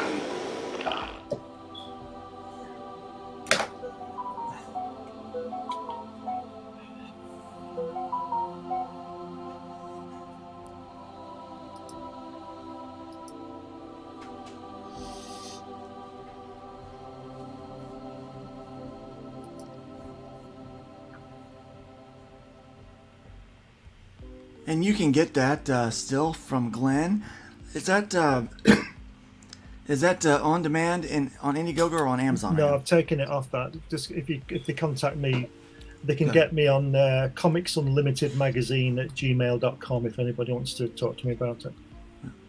Okay, all right. Let's welcome Wise Guys. Wise Guys Entertainment is here. Hail Panel. What's up, buddy? Good to see you here today. And let me see. Eric says he would like Clip Studio on punch cards. I agree, man. If I could get that on sketch cards, that'd be great. Those little, I'm telling you, I friggin' love. The transition from Photoshop to Clip took me a while, but now I'm almost 100% in Clip doing stuff, and it's so much faster because it's built-in tools for people that draw comics. Where Photoshop is for, now I still do all my logo design in Photoshop, believe it or not. All of that, like, because it's designed for, book cover, like that, general use graphic design. So I still use it for a lot of that. I don't use Clip for it. Now, but yeah, I do want to talk because a lot of people who are trying to get in can't afford, because Clip Studio Paint is an investment. And It really Photoshop's the best. I mean, this is, anything involving 3 digits is a heck of a lot of money, at least to me. So if you're looking for a similar program that's free, and you want a full-featured,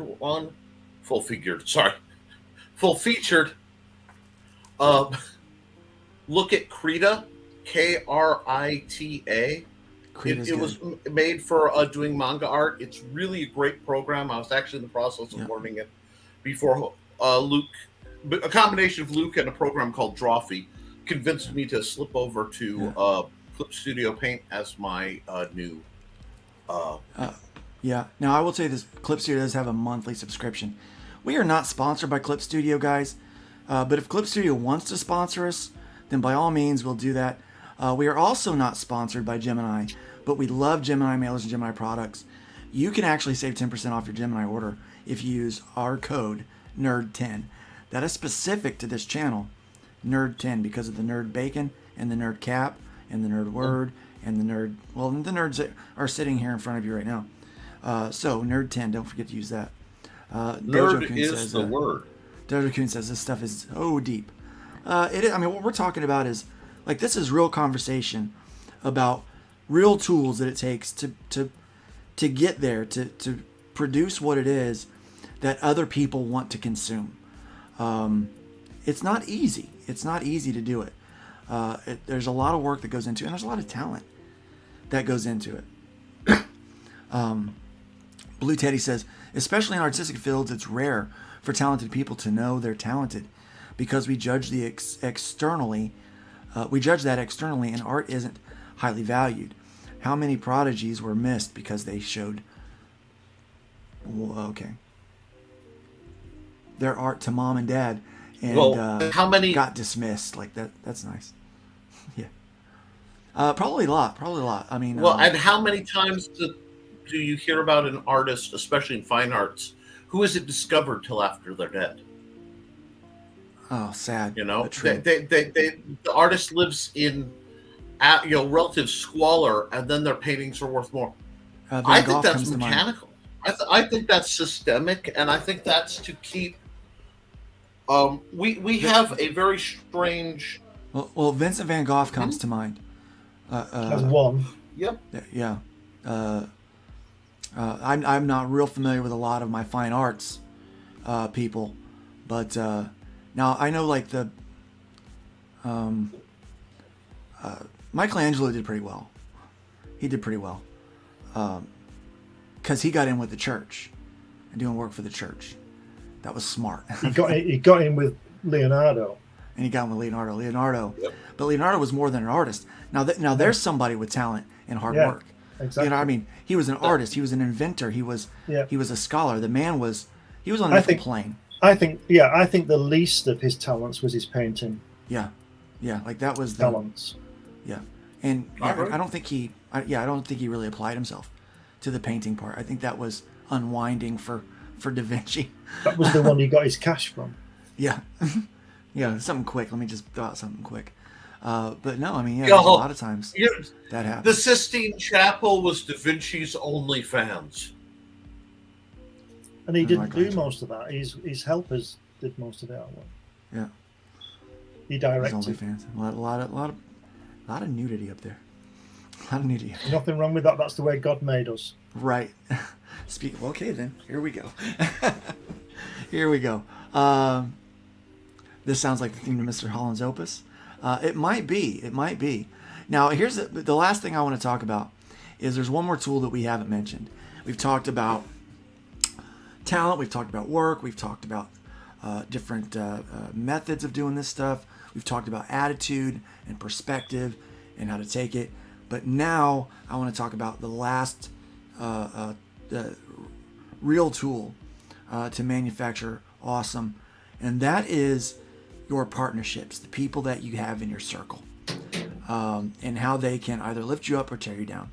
We've mentioned this a little bit. Like people's like, well, we like how many people are, have this awesome potential, but it's not valued and it's not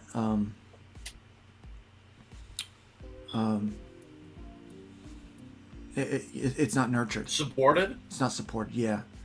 So that goes to like the people that are around you, and that is a great Nurtured tool. is a better word. I agree. But even beyond that, so somebody was talking about how so I was talking with a person who very much wants to have a huge world of their comic book world. They want to have stories and different spin-offs and things, kind of like what I'm doing. But what happens is you kind of get in this space where you want it all at once, and it takes time to get there. It takes time to build your audience, to tell the stories well, to make it all work. It takes time to get there, but it also takes a good team to get there, the right people around you. I personally don't think that you can reach success when you're surrounded by losers. This is mean and harsh, and I know I'm dropping viewers just because I'm talking about it. But it's hard to fly like an eagle when you're covered in duck crap. I had a supervisor that said that. We were at work at Best Buy, and they kept saying, don't be a duck. Don't be a duck. Be an eagle, right? Ducks just sit around in the pond quacking all day. Eagles get up and soar, and they get up there and do things. Don't be a duck, be an eagle. And my supervisor said, look, it's really hard. He didn't say crap. He said, it's really hard to fly like an eagle when you're covered in duck crap. He's like, when you're surrounded by ducks and they're crapping on you all day, it's real hard to get up there and soar like an eagle. And he made a great point. So your team matters. The people that you have in your circle matters. And I think that is a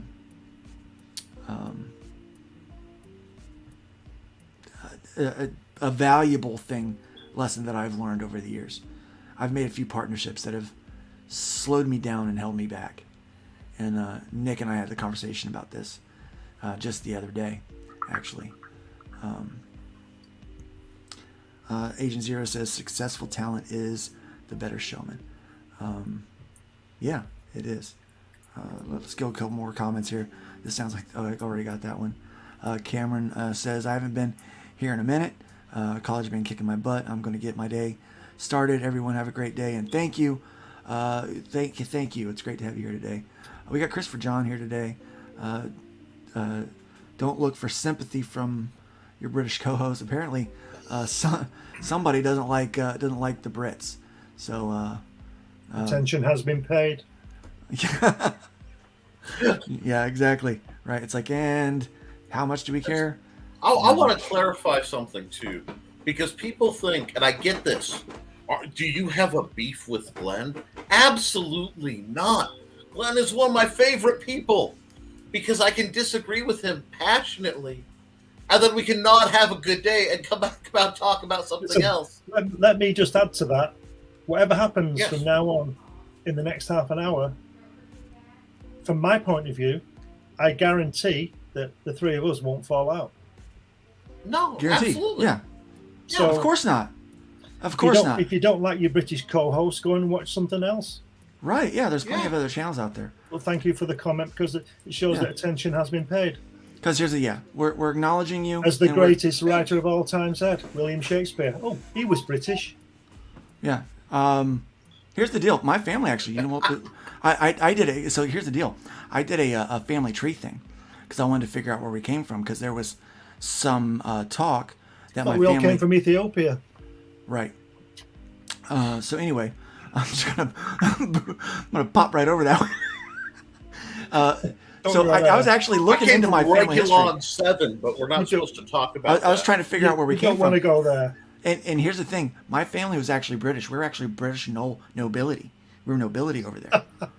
Believe it or not, they weren't rich nobility. Everybody is. They weren't rich nobility. No, they weren't rich. How can you be poor nobility, Luke? You're reaching. Well, there's levels of rich over there. Okay, they were still very freaking wealthy. Okay, don't get me wrong. They had a lot of money, but they didn't have as much as the Queen. Okay, so let's put it that way.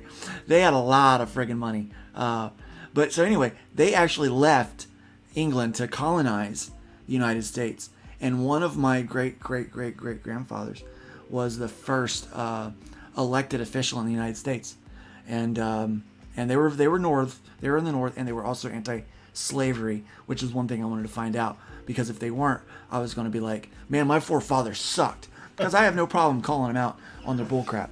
But no, it was interesting to learn. So what part of Britain are you from then? You know, don't forget Britain is 3 countries. Yeah, I have it written down. It's on my it's on the website. Let me tell you something. You might know this. Let me tell you something. Great Britain comprises England, Scotland, and Wales. The United Kingdom comprises England, Scotland, Wales, and Northern Ireland. The Commonwealth comprises those with Australia, Canada, and all the other places. So people get confused. So carry on. Yeah, it's somewhere over there. Okay, right. It's all written down. You know, I've got this nice big long paragraph that gives all the information. I even got the stone the coat of arms, whatever we call it. Oh yeah, I got the little. I got that. I even got that, and I'm like, yeah, that's pretty cool. I'm actually getting ready to redo it. And I got a slab. Yeah. Somebody bought a 3-foot square in Scotland in my name to supposedly make me a lord. I'm Lord Stone. Yeah. I've traced my family tree back to the Battle of Hastings, which is 1,000 years ago, 1066. Wow. So my ancestors, my ancestors come from England, France, Belgium, and the Netherlands, and that's as far back as I've got, to the Netherlands. I stopped at about 300 years, 400 years ago. So what I'm saying, I can't go any further. So you might be Dutch too. I might be Dutch. Yeah, you might come the same roots as I came. The thing is, I know my grandmother was Dutch. She was full-blooded Dutch, and my grandfather, on my mother's side, that is, full-blooded Dutch, and my grandfather was full-blooded Greek. Okay. There you go. So then. I do have a lot of Greek and Dutch. So you're not British, are you? I'm not. And you know what I am? I'm American. Exactly. I'm American, and I'm proud to be an American. You should be. Exactly, as you should be proud to be British. I'm not British. I'm English. You're English. You'd be proud to be English. Yeah. I belong to Great Britain, but I am English. Yeah. So Johnny Cage, you said that if people were as good as Wonder, they would for sure be as famous as Wonder, and that simply is not true. There are too many factors involved. So Johnny disagrees with the talent or skill equating to fame, and I understand that very much. Well, we can't be the exact person of Jack Kirby. No, we cannot. But we can be, if you are creatively talented enough, you can be a world builder like Jack Kirby, and you can be an artist like Jack Kirby, and a writer like Jack Kirby. So, no disrespect. Is he trying to insult me there, calling me you bloke? What does that mean? I don't know. Maybe I'm the bloke. I don't know. I'm not sure what Christopher John is up to.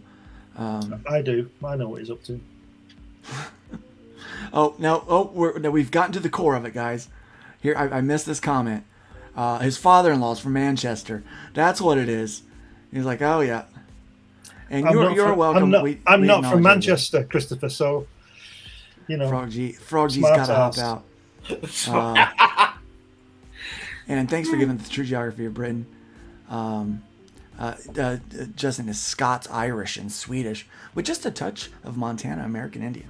Still tracking it down. Yeah, I want to do the 23andMe, but you know what I don't want to do? I don't want to give them my DNA. So here's the thing. I am incredibly paranoid when it comes to all of that stuff. And I don't know why. I don't know why I am. Well, but I don't want them to have my DNA. I don't like the fact that my phone can recognize my face. There's face recognition stuff. I don't like that. I don't like the fact that, they can tap into every camera or anything. Now I've had to get over it because I'm on the internet a lot. I'm streaming to YouTube and Twitch and Facebook and Twitter. Obviously my face is out there. I'm known. I don't use a pseudonym. I use my real name. All three of us do. My name's Luke Stone. His name's Nick Tockard. Your name's Glenn Fleming. That is our name. We don't go by these fake names. which I don't blame people for doing so. But I will say this: I don't. I prefer to do business, and I respect people far more as a knee jerk who are willing to go by their own name. Mm-hmm. And I'm sorry, that's not a show. Now, some people, I will make a special exemption right now for Johnny Cage, because I know Johnny's name, and he knows that I am far too gringo to pronounce his name. So it is a courtesy to the enunciation challenged here that he goes by Johnny Cage, and I thank him for it. As you know, a mouse-speaking American, I know my semi-barbarous ways, but you know what? Here's the thing: I've been doing a lot of research on the Vikings because I want to write a story that includes that culture, but it's told in a fantasy way. And you know what? I'll be honest with you. I realized that I would have 100% been a Viking if I were Nordic in that day, in that time period, and lived the way they did. Because Vikings, they weren't a community. It wasn't like they got together and that's a Viking village. That wasn't it. There were Vikings in just random villages. Most of them were farmers, believe it or not. They would farm, and on the off season they would go out on expeditions to try to garner more resources. Right? It's a job, not a not a culture. It's not saying Viking is a lot closer to saying Norse pirate. I mean, basically, and all the fighting the Vikings you see are other Nordsmen Viking that are out Viking fighting one another, and they would pillage. They would go into a small town, and some people they weren't very good. They would take everything.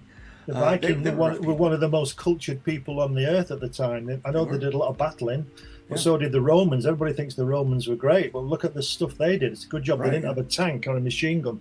But don't forget that the Vikings were the first Europeans to what is now the United States. They were. And, 1,000 years before Christopher Columbus didn't get there. And they were also very laid back people. Like they weren't like aggressive like people think. Yeah, they would fight. Right. They would fight. In a second. And like we all do. Like we all do. But they were laid back. They had court. They had a thing they called the thing. They had art. They had everything. Yeah, they did. I mean, they were very.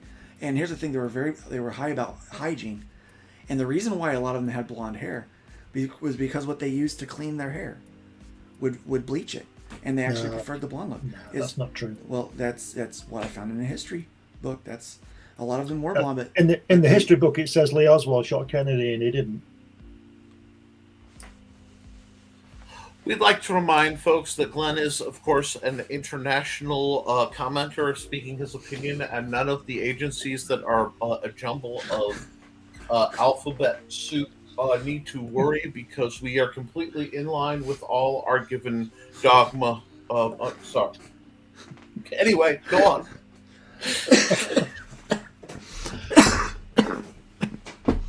There was an extra gift in there for Glenn. I just need a little second for that one. All right. Anyway, Glenn, you know how to get me, dude. You know, like, boom. Like, okay, yeah, that guy. Okay, that threw me off track. Anyway, back on topic. I do think that your team, like the people you have around you, matters. Which is why we have the panel that we do. Whether you like my British co-host or not, that it doesn't matter. My English co-host, it doesn't matter if you like that or not, because Glenn's a man of character, and Glenn's a man of hard work, and I believe that if you want to be great, you need to surround yourself with greatness. You need to hang out with the Glenn B. Flemings. You need to hang out with the Randy Zimmermans. You need to hang out with other people that are achieving what you want to achieve. That have either been there or are going there, and that is what you need. See, in the church, we have this thing where we say that you need to be a Paul, you need to have a Paul. So there's three basic relationships: a Paul, a Timothy, and a Barnabas. Paul is obviously the mentor, leader. Barnabas would have been his equal, his friend, and Timothy would have been his kind of mentor-mentee. So everybody needs to be mentored by somebody. Everybody needs to have needs to be a mentor to somebody. So you need to have those two relationships, and you need the Barnabas. You need somebody that's at your level, that you're not mentoring them, they're not mentoring you, but you're friends. You're on the path together to achieve a goal, right? And so that's what we know in the church. We need to have someone we're discipling, someone that is discipling us, and other people that are just friends being discipled alongside of us. Same thing goes for every aspect of life, I think. You need to have people that you're looking up to, people that are looking up to you, and then people that are on the same path as you, that you're equals in your efforts to get where you're going.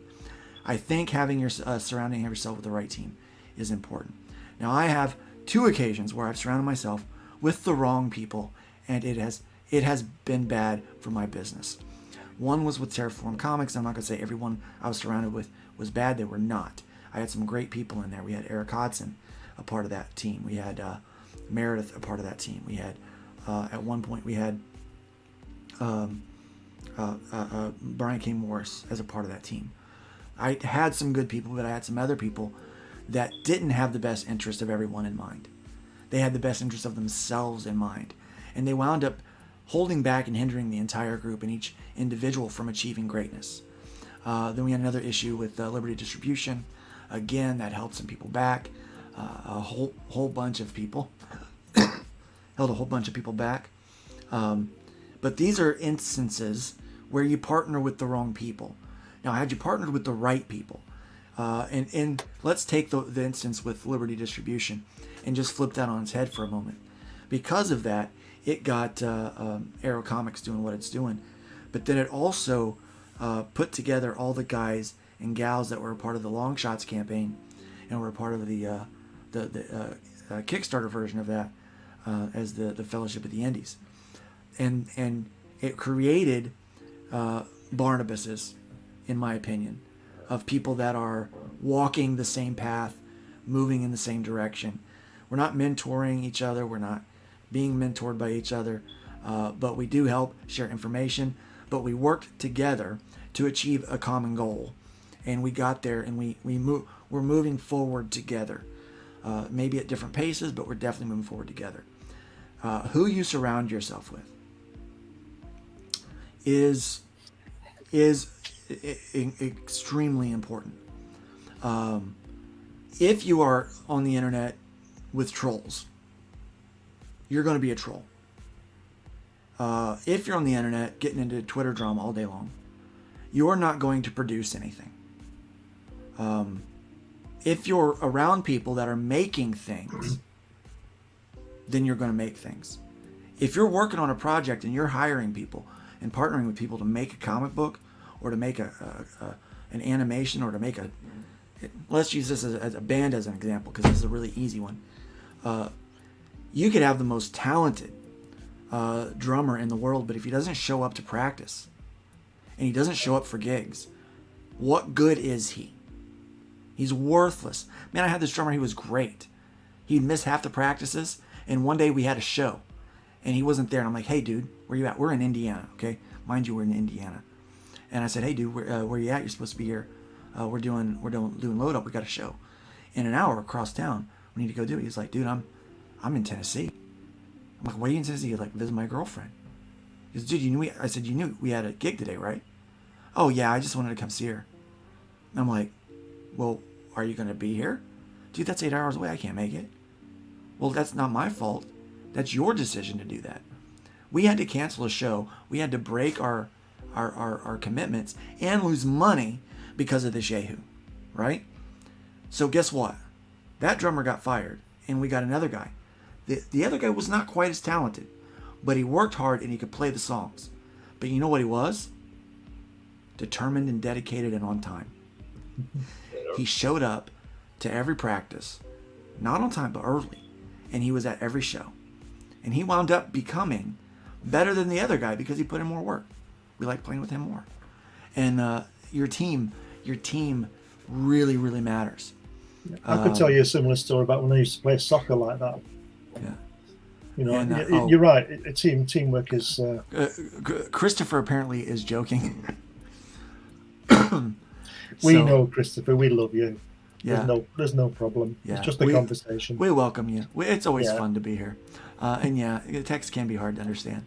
But I think the reason why we take some of those approaches is because we have so many people that do come in and try to troll and hate on us for whatever reason. And it's fun because... Do you know this thing about Twitter being this cesspool thing that everybody says? I've never found that. I don't go on it a lot. I've never had... Yeah, I'll tell you tomorrow what happens with what I'm going to say next. I've never had a bad word against me on Twitter.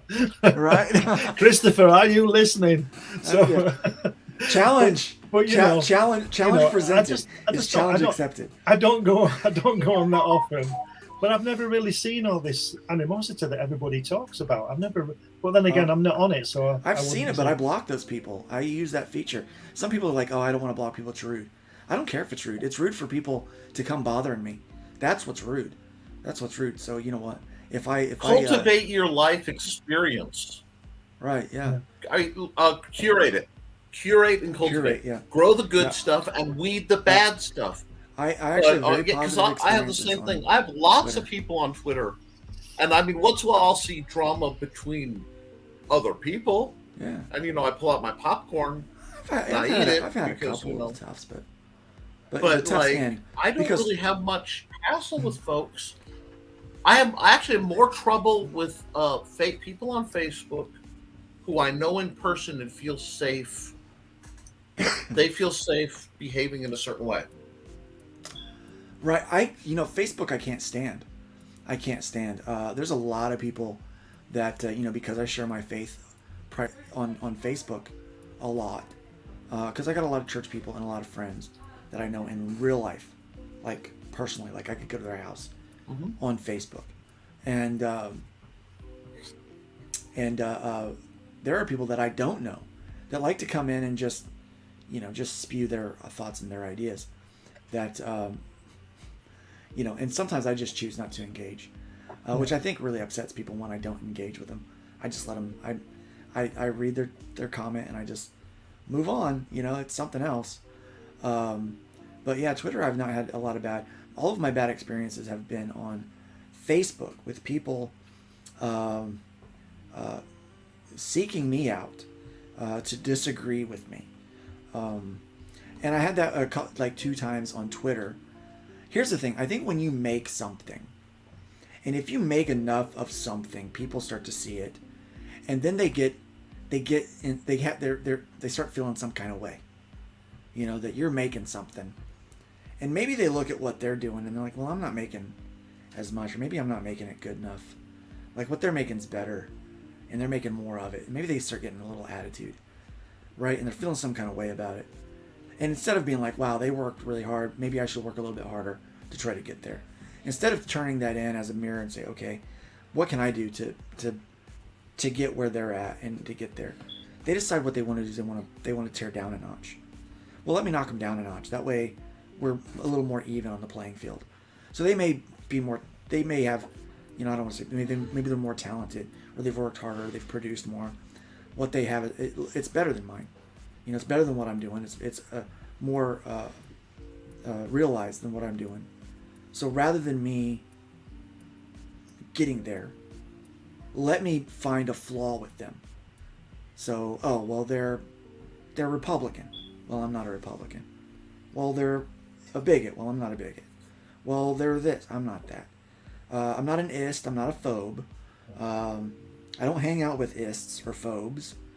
Even though people might try to call them that, they're the individuals that I associate with or not.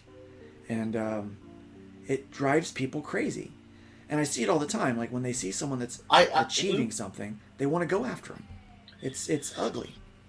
I think part of you're saying that they feel bad that you're succeeding and you're better than them. And I think the problem with it, objectively, is that people can't step out of their own ego. Right. And so it's not that you're better than them, and it's not. They're upset because they really truly believe in their little black hearts that they're better than you, so you're stealing their prestige. You understand what I'm saying? It's a warp. You have to put yourself in the mindset of a narcissist to see it. But yeah, if you realize that your social network, your personal network, your social network online, where you work, if something is toxic, just if somebody hands you a plate, I'm a fat guy. I think in food allegories, deal with it. Ooh, food. Somebody hands me like four different sandwiches, and one of them has mold on the bread.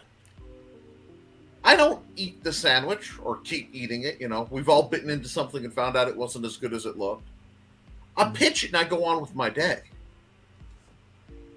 That's what we have to do, and you almost have to be cutthroat. Because what they are, and this is where I get funny, is they're stealing your time, and your time is money. Your time is something you don't get back, and you're stealing your energy. And in the communities of people who have physical limitations, there's a spoon theory, and the spoon theory is you start each day with so many number of spoons, and you have to spend a spoon to it takes this many spoons to get out of bed when I'm having my nerves flare up. It takes this many spoons to do my stuff. It takes this many to broadcast, to write, to draw, whatever. When somebody's getting you angry and they're causing you flack, at the same time you're engaging with that, you're just handing them spoons that you could use for something else. Right. So right, exactly. That's where I just say, when there's drama, I'll if it's my fault, I'll apologize. If I'm not wrong, I'll say I'm not wrong. Can we be civil?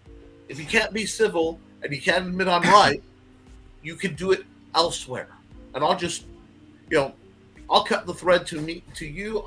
If I don't have a contract with somebody saying I have to do X, Y, or Z, I'm done. And if I have that kind of problem, I complete my contract, because that's what contracts are for. And your name is worth more than your patient. But then you just hands off. I've done my job. Yeah. It is your reputation and who you surround yourself with, who you partner with, who you work with. All of that is also a tool to getting where you want to get in your career, in your chosen field, in your even your hobbies. If you want to do something, who you follow, the media you ingest, all of this stuff. If all you ever do is watch negative stuff on YouTube, you're going to become an extremely negative person. Touch some grass, watch a video with some puppies in it, get out and live. And watch, one thing you gotta watch for the people who enable your worst, because they're the most dangerous and they're the hardest to recognize. I have a relative who gets mad, who has in the past gotten very mad at me because I'm overweight.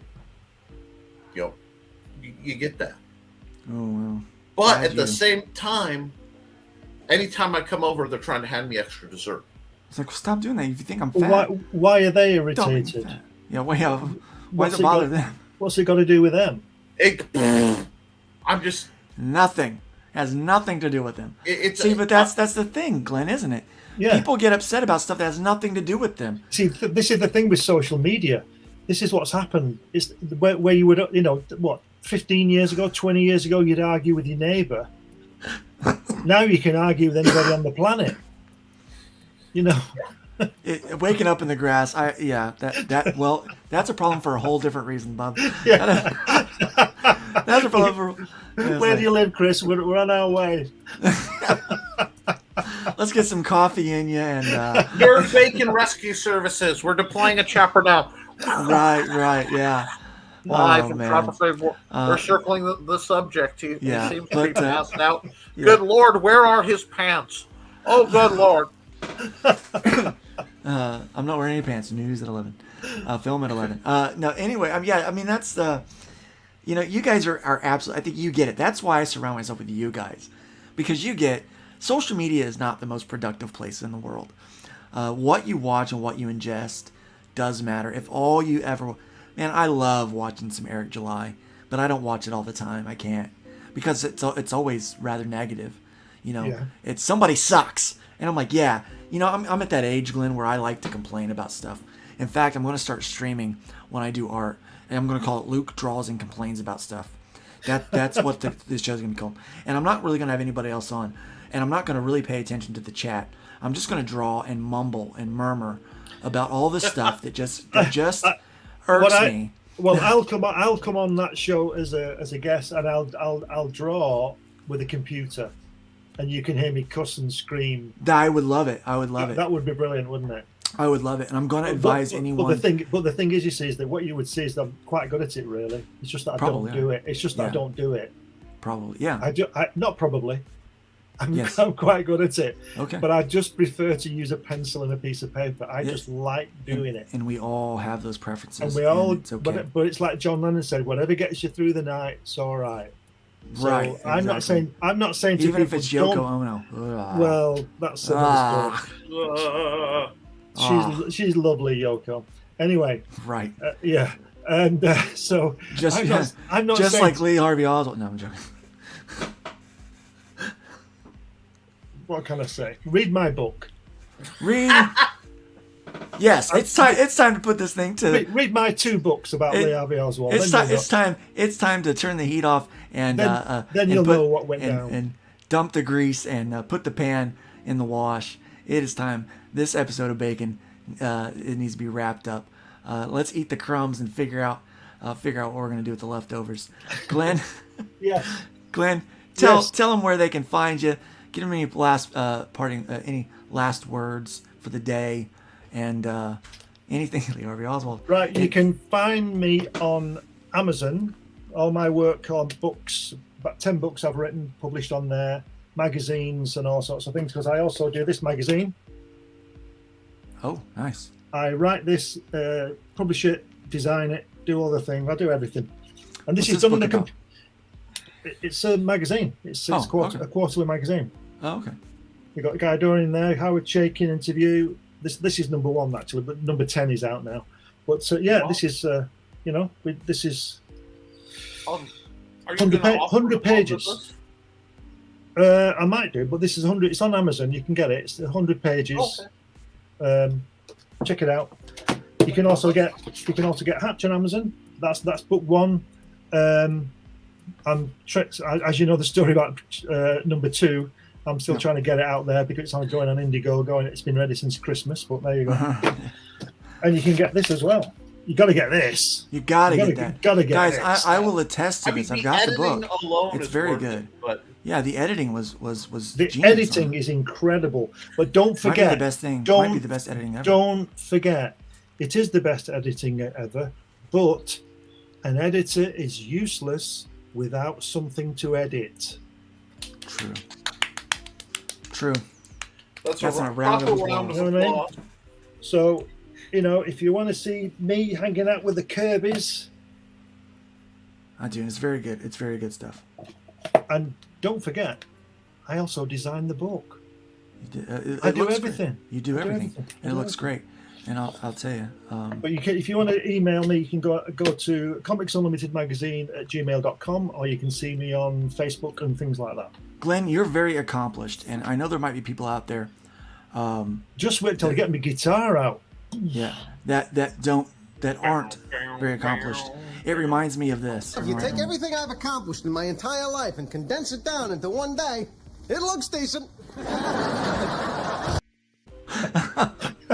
It looks decent, but that's not what we're going for. We're not going for decent. We're going for awesome. Yeah. And Glenn, I do appreciate you being on the show and being one of our co-hosts. Thank you for having me on, even though I'm miles behind in my work now. Yeah, and the conversation is always fantastic, and I love the back and forth.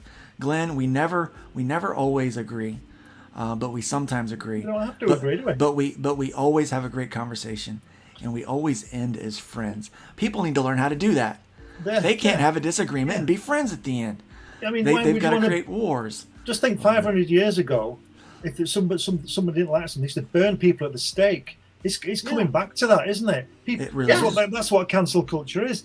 Apart from the stake and the fire, people just get wiped out. Hail King Kirby. We can all agree that this guy, the little guy, was the is best. Brilliant. Yes. He was. I'm telling you, he was. He's what I strive to be. So when you see Luke Stone Studios doing all that we're doing with all the books and the universes and the weird stuff and the RPGs, when you see all that, it's because my target is Jack Kirby. Jack Kirby and Stan Lee are my target. That's what I want. Yep, they're the best at what they did, and I may never get there, but man, I kick myself. I'd kick myself in the nuts for not trying. Nick, tell me I'm wrong. No, I'm glad you are that one. Like I said, 80%. See, here's the problem. I just don't think Glenn recognizes my genius. No, I'm not having that. You're not leaving this show. No, I do recognize your genius, but you're not Jack Kirby. No, I'm Luke. I'm Luke Stone. Yeah. And one day people are going to be like, Luke Stone. That's what I'm achieving. That's what I aspire to be. They're going to be, somebody's going to be writing books about me and selling them on Amazon. That's what's going to happen, right? Well, just wait for some British guy to show up on your door. That's how you'll know you've made it, when a British guy shows up on your door with a video camera. I'm like, you're my Glenn. You're my Glenn. Oh, man. Here, take a camera. Don't forget, the real secret of that success is when he turns up on your door twice. Right. If he comes back a second time, I'm like, oh, now I've made it. I've made it, my friends. So, folks, if you want to donate to the Bring Glenn to Luke program, we will gladly accept any money you want to throw at Luke or Glenn. Right. Let me just throw up my tip jar real fast. Definitely check out the tip jar if you've enjoyed this content and it's making you laugh. Definitely check out. Consider becoming a channel member. That helps out so much, guys. You have no idea. I actually got my first YouTube check coming in the mail. I got one about 10 years ago for $7, and I've not had one since. Finally I finally got one coming, so it's pretty nice. I'm pretty excited about it. But that's I got not cancelled, but I got a copyright strike on a video I made with a friend of mine who's British, but he lives in America. He's a musician. He's a really good guitarist and writer, and he's given me access to all his music because he writes instrumentals. So I put one of his tracks onto my video, and his publishing had me take it off. We will get strike today for the Super Friends intro. So I'll wind up just cutting that. That'll get deleted so that we can. A few years ago, we just don't monetize this video. A few years ago, I put while I was still a bit naive with this YouTube thing and what you could and couldn't do because I couldn't see the harm. A bit naive, really. I did a few years ago. I went in a helicopter and flew into the Grand Canyon, right? And I filmed it. And I put Frankie Goes to Hollywood, 2 Tribes on the track, and it works perfectly, which is why I put that on. When it got taken off, and I could either have it taken down or thank you, put this other music to it. And the only thing they gave me was some sort of John Williams classical fingerpicking style to this helicopter flying into the Grand Canyon. It just didn't work at all. Anyway, that's just me. Yeah, I love it. Nick, what you got going on, brother? Wow. Sorry, we got so drunk. First off, I'll be here next week because that's the most important thing for this chat. Monday, Wednesday, and Friday on the Nicholas Talkert channel, I do Never Mind the Furthermore, where I talk to a bunch of mostly authory folks. I'm more artists on this, more authors on there. And we talk about what we're doing. I try to motivate you and wake you up in the morning. And on Friday nights, I do a show on the Historic Fencing Guild where I teach people to sword fight, and we talk about how to do that. I am made possible by all sorts of good things you can find at nicholastalkert.com. I also am the author of The Simple Sword, The Fighting Axe, and The Simple Spear, and the Big Stompy Robots line of games, which that one's over here. Always within reach, my friend. Always within reach. Always. I'm also the don't forget the hybrids game. The hybrids game, which just slid off the back of my table. So I'm the game mechanic for that, and I'm really excited for what's coming with the main hybrids game. It's gonna be awesome. Can't wait. So I have all these books coming out. Cannot wait. Out on Amazon. You can find all my books on Amazon.com/Nicholas Stockert. You can also find my art at deviantart.com/NT. Nick T, not NT. Nick T, where I've been for 18 years, and the picture I was drawing while we were doing this lovely program will be up basically as soon as we've had our chat after the show. So that's coming up. Thank you, Glenn. We weren't quite sure how today was going to go, and it totally did not go how we intended it to go. But it went so it was so delightful. You know, it hasn't been this, you know, entertained by British invasion since y'all burnt down the first White House. And I'm no, we did the Beatles. Don't forget. So let's not. Oh yeah. Well, what you don't know is one of these days, Glenn's just gonna pull his hat off, and the hair's just gonna flop back down. You know? Believe me, it won't. Listen, the only reason you guys beat us was because we had an ocean behind us. Our lines of communication were too short. That's true. And I'll tell you something else as well. We took advantage of it because we're American, and that's what we do. We exploit your weaknesses. But you weren't American then, were you? Well, you became American. Come on, let's get it right. We were English to French. I want to clarify. You weren't. We were treason. My relatives. We were treasonous. Yeah, I'd have had all your heads off. You know. Oh, you know. I want to clarify that my relatives. I have a proud history, and my dad fought in Vietnam. My granddad on the other side fought in World War II, got a Bronze Star. And I'm pretty sure my great-granddad fought in World War I for the Kaiser. We weren't here for your little civil war. Quiet. And can't hold me. I can't be held accountable for that. Okay. We were in the Belgian Luxembourg area. Like Christopher says, I was Polish, and he goes, "Wait, I still am. Polish." My dad fought in the Second World War as a paratrooper, and I wrote a book about it. Get it on Amazon. Of course, you wrote a book about it, and I illustrated it as well. And next week, Glenn will have a book about this episode on Amazon. He might do. He wrote a book about it. If you like it, should write a book about it. Anyway. Yeah. And Nick. And I designed the book as well because I do the lot. I do it all. I'm not saying it's any good, but I do it. I do it all. It's very. That's the best one. Yeah. I love that. I love the artwork in that book. So when that whole January 6th thing happened here, everyone's like, it's terrible. Oh, they start going, it's un-American. And I'm like, read a history book. It's actually very American to be treasonous. I mean, that's kind of what we do. I mean, that's kind of why we're American. What you might know this, but Great people Britain didn't like that response. They're like, I can't believe you're saying that. I'm like, in this cancel culture, Great Britain is just about being cancelled for all the work we did around the world in the past 300 years. Right. And we get called, we colonize places. Colonizers. No, we modernize places. We showed certain people what they had and gave it to them, and then when we left, it fell apart. I won't say anymore. I do find it funny. America. I found it really humorous that Britain proper offered Scotland a chance to succeed, but they never made that offer to Ireland.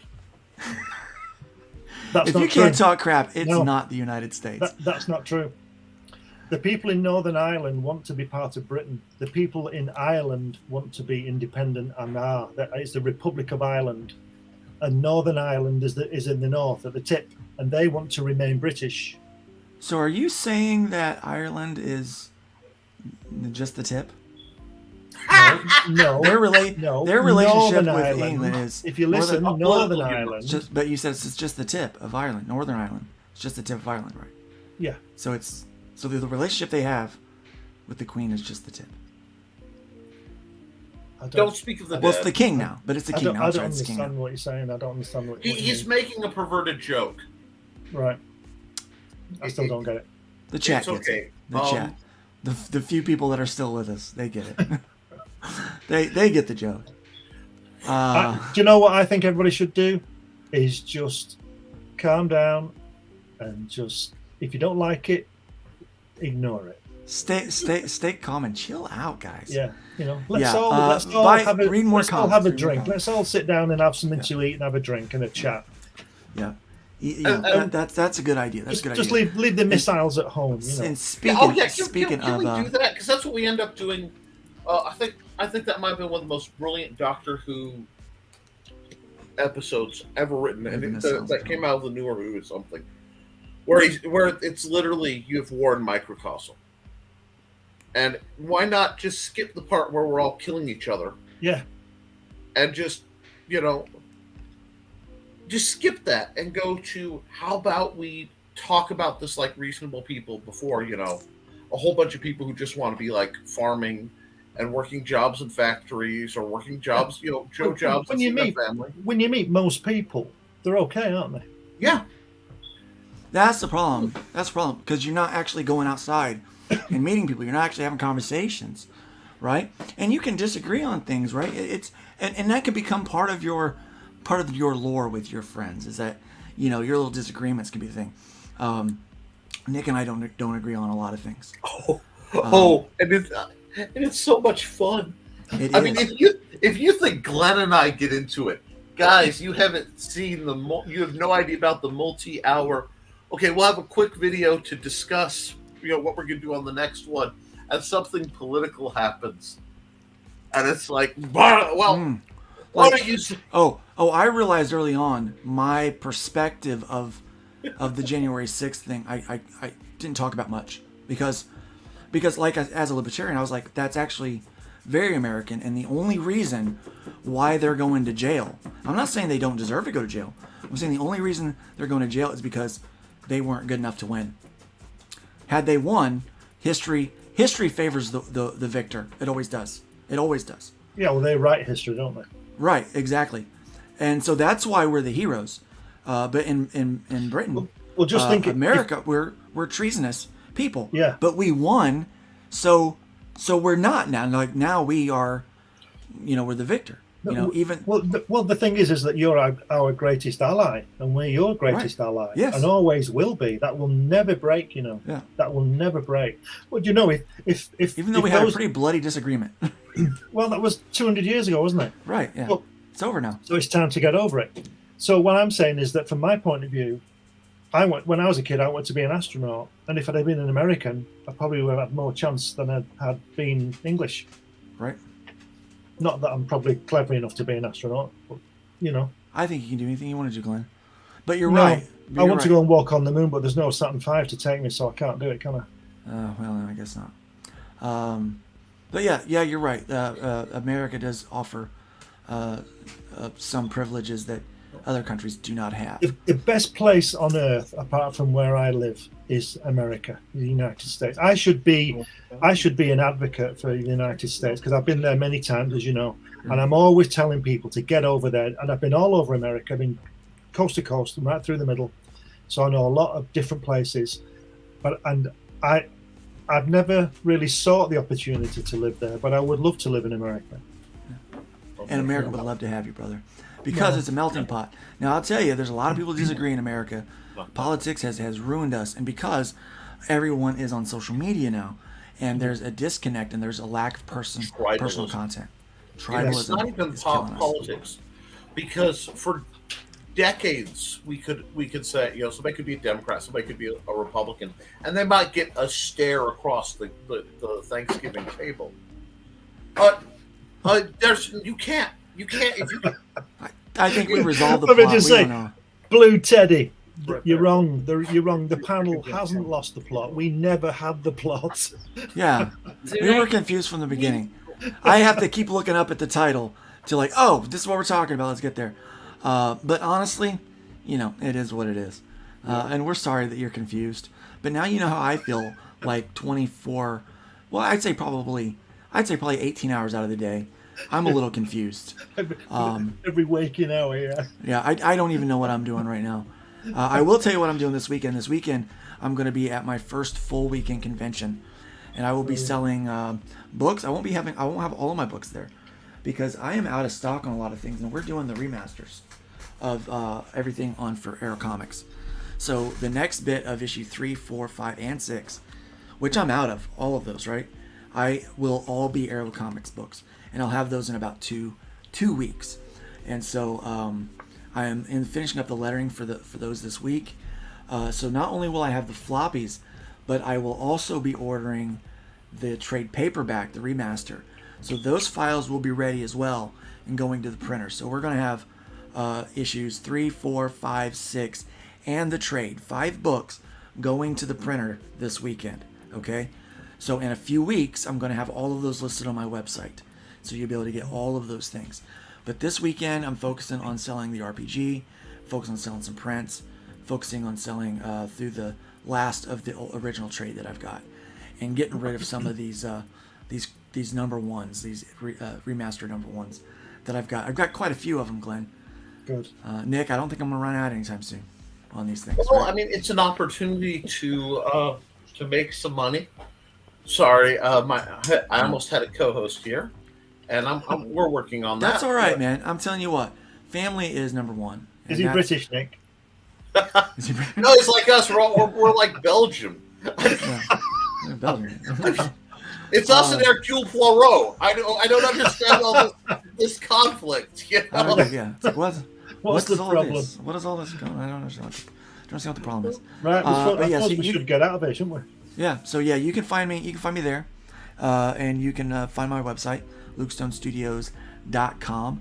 I'm gonna throw a link in the chat right now. It sends you to the trade paperback, which is getting ready to go to print. The first 25 people are going to get a print, as an exclusive print with that. And so definitely check that out. Consider doing that. Also, back Rift Riders on Indiegogo. We are about 50% funded. In our first 30 days, we got 17, 18 days to go.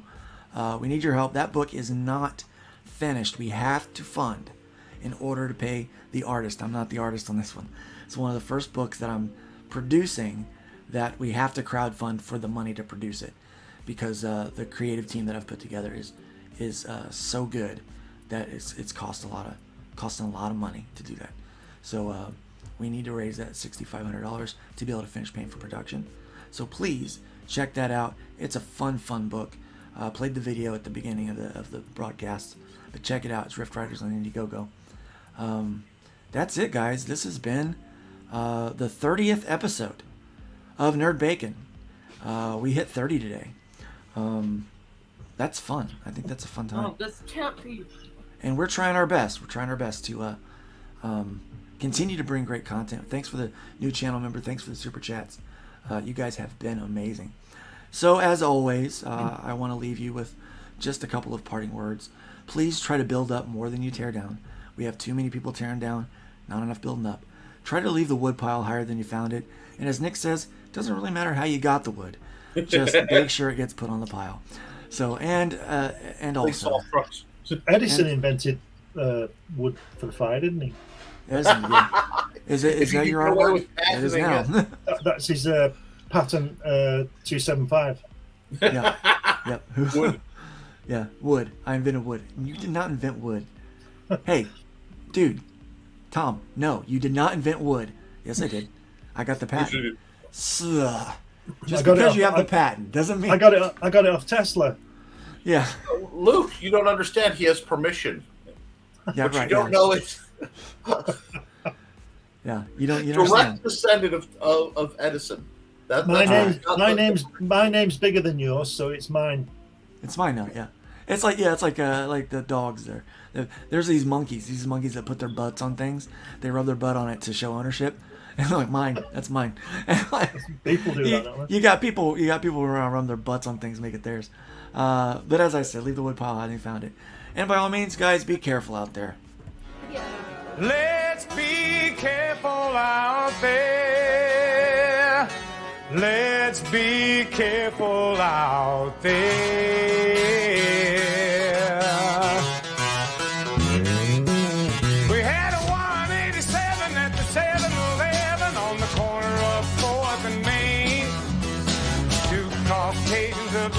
persuasion, put a bullet through the cashier's brain.